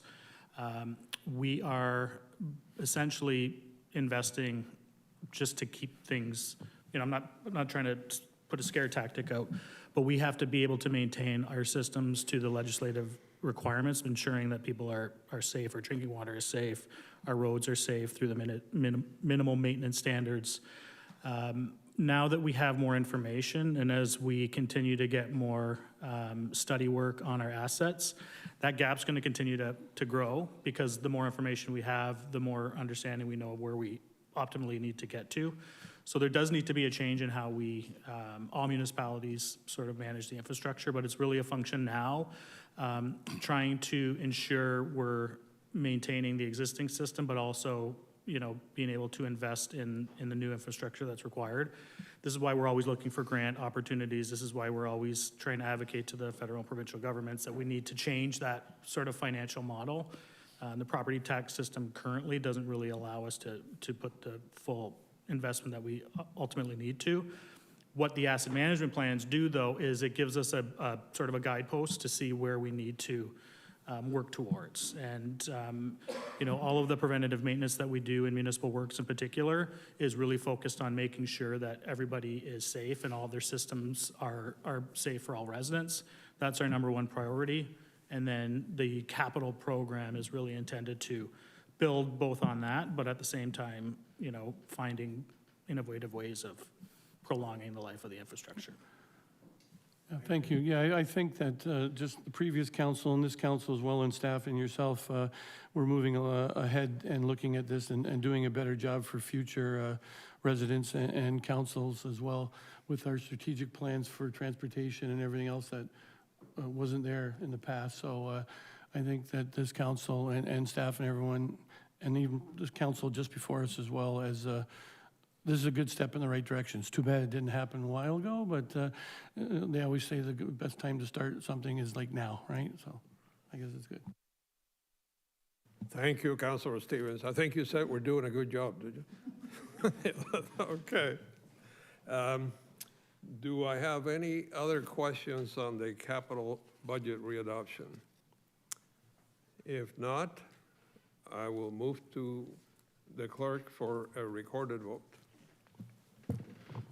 Just waiting for a voting mode. There we go. Councillor Phillips? Yes. Councillor Dodge? Yes. Councillor Lindell? Yes. Councillor McPherson? Yes. Councillor Ratzlaff? Yes. Councillor Stevens? Yes. And Chair Garcia. Yes. And that's carried. Thank you, Deputy Clerk. So we will move to 8.4, which is the staff proposed 2025 and 2026 water and wastewater multi-year rate budgets readoption. So first of all, can I have a mover for the recommendation on the report? Councilor Stevens, seconded by Councilor McPherson. So the report recommendation is up on the screen, so we will look at questions from the floor. This is one of those recommendations where we don't have any changes, which are nice to see. I do have one question. I'm not sure who this would go to, but I keep seeing when we do the comparison that Niagara Falls and Pelham always do better than us. Do we have any hints as to why they have lower costs than we have? Who wants to take that? Director Douglas? Thank you, through you, Mr. Chair. With regards to our municipal comparators, I can say, with regards to the town of Pelham, the town of Pelham is younger and has newer infrastructure. Therefore, that does result in their rates not needing to be as potentially as high. With regards to Niagara Falls, yes, they are an older municipality like us, but they do have some other funding streams that we don't have, and that makes a difference with the amount that that they need to collect through their water and wastewater rates. Thank you, Director. Okay, seeing no other questions, we'll go to a recorded vote. Just waiting here. Councillor Stevens? Yes. Councillor McPherson? Yes. Councillor Phillips? Yep. Councillor Lindell? Yep. Councillor Dodge? Yes. Councillor Ratzlaff? Yes. And Chair Garcia. Yes. And that's carried. So we will move to, pardon me, 8.5, staff changes to the 2025 and 2026 multi-year readoption operating budgets. Can I have a mover for the recommendation on the report? Councilor McPherson, seconded by Councilor Phillips. The recommendation is on the screen, so we will look for questions from the floor on this.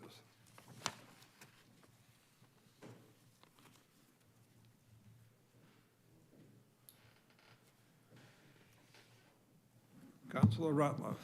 Yeah, thank you, Chair. Through you, I think this probably goes to the director, but This is page 5 on the report. You just talk a little bit about your mitigation and accommodation measures that you identified, and there's a section of them that are temporary measures that will come back to haunt us in 2027.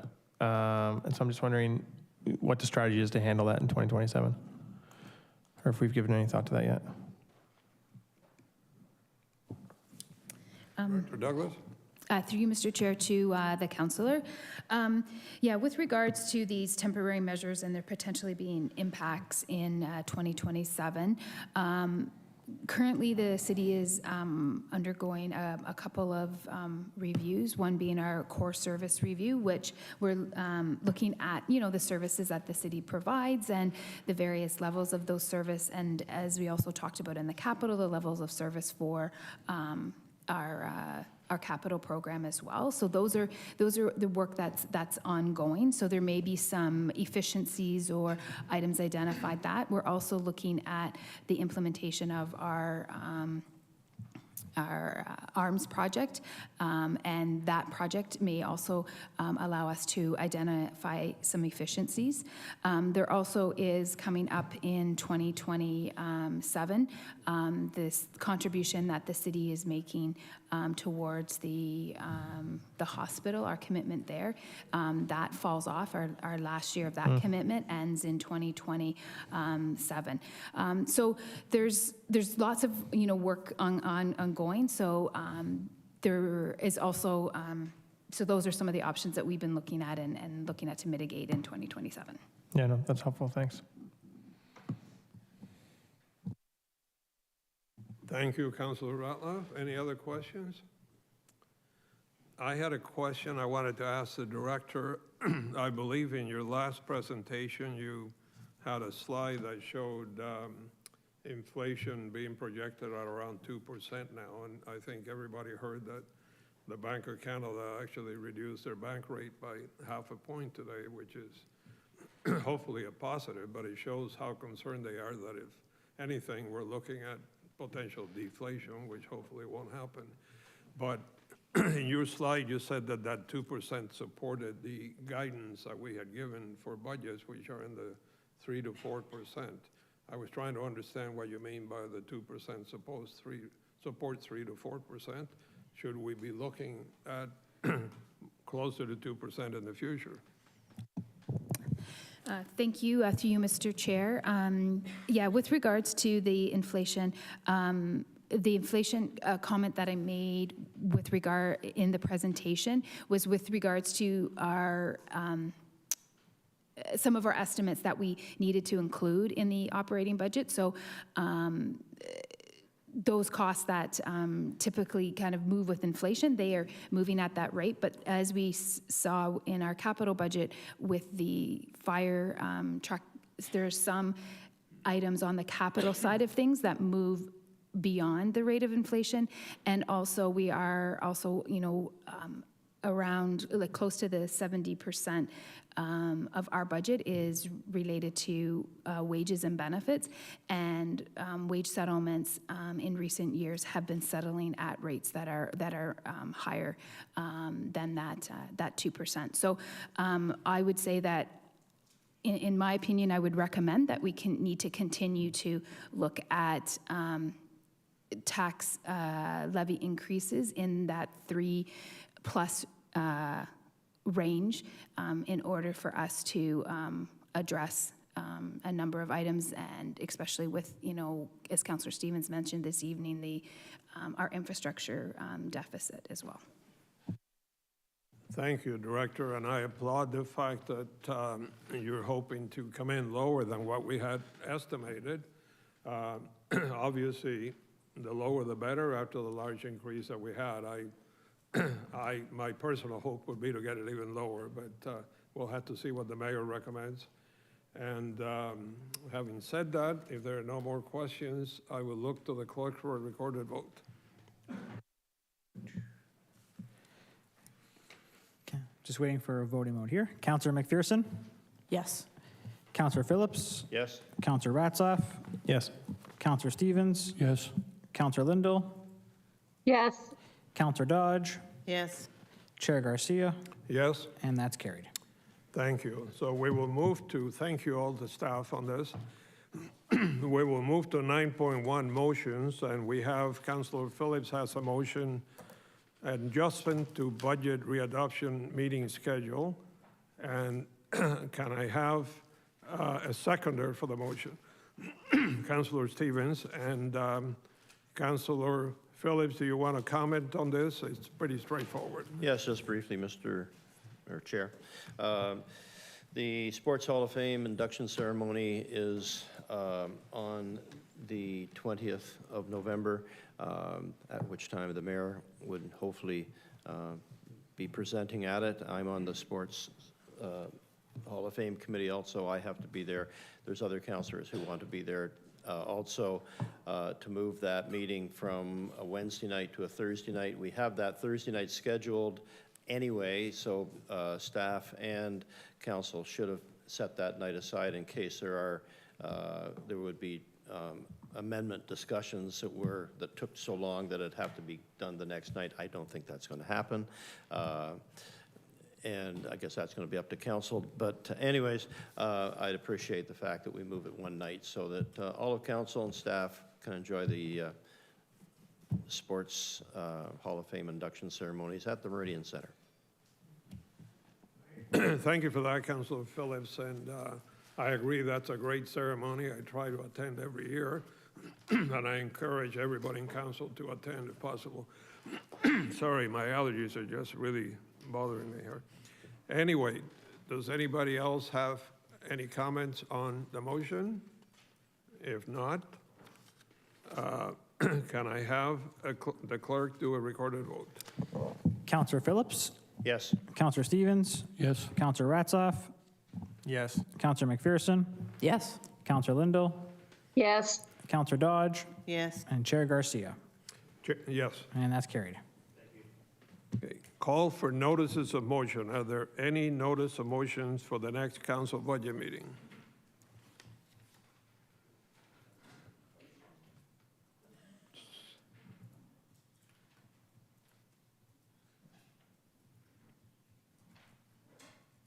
None? Okay, seeing none. Number 11, request for information about the budget. So this is if anybody has a specific request that something that staff cannot answer right now, then they will provide a memo with an answer as required. Seeing none.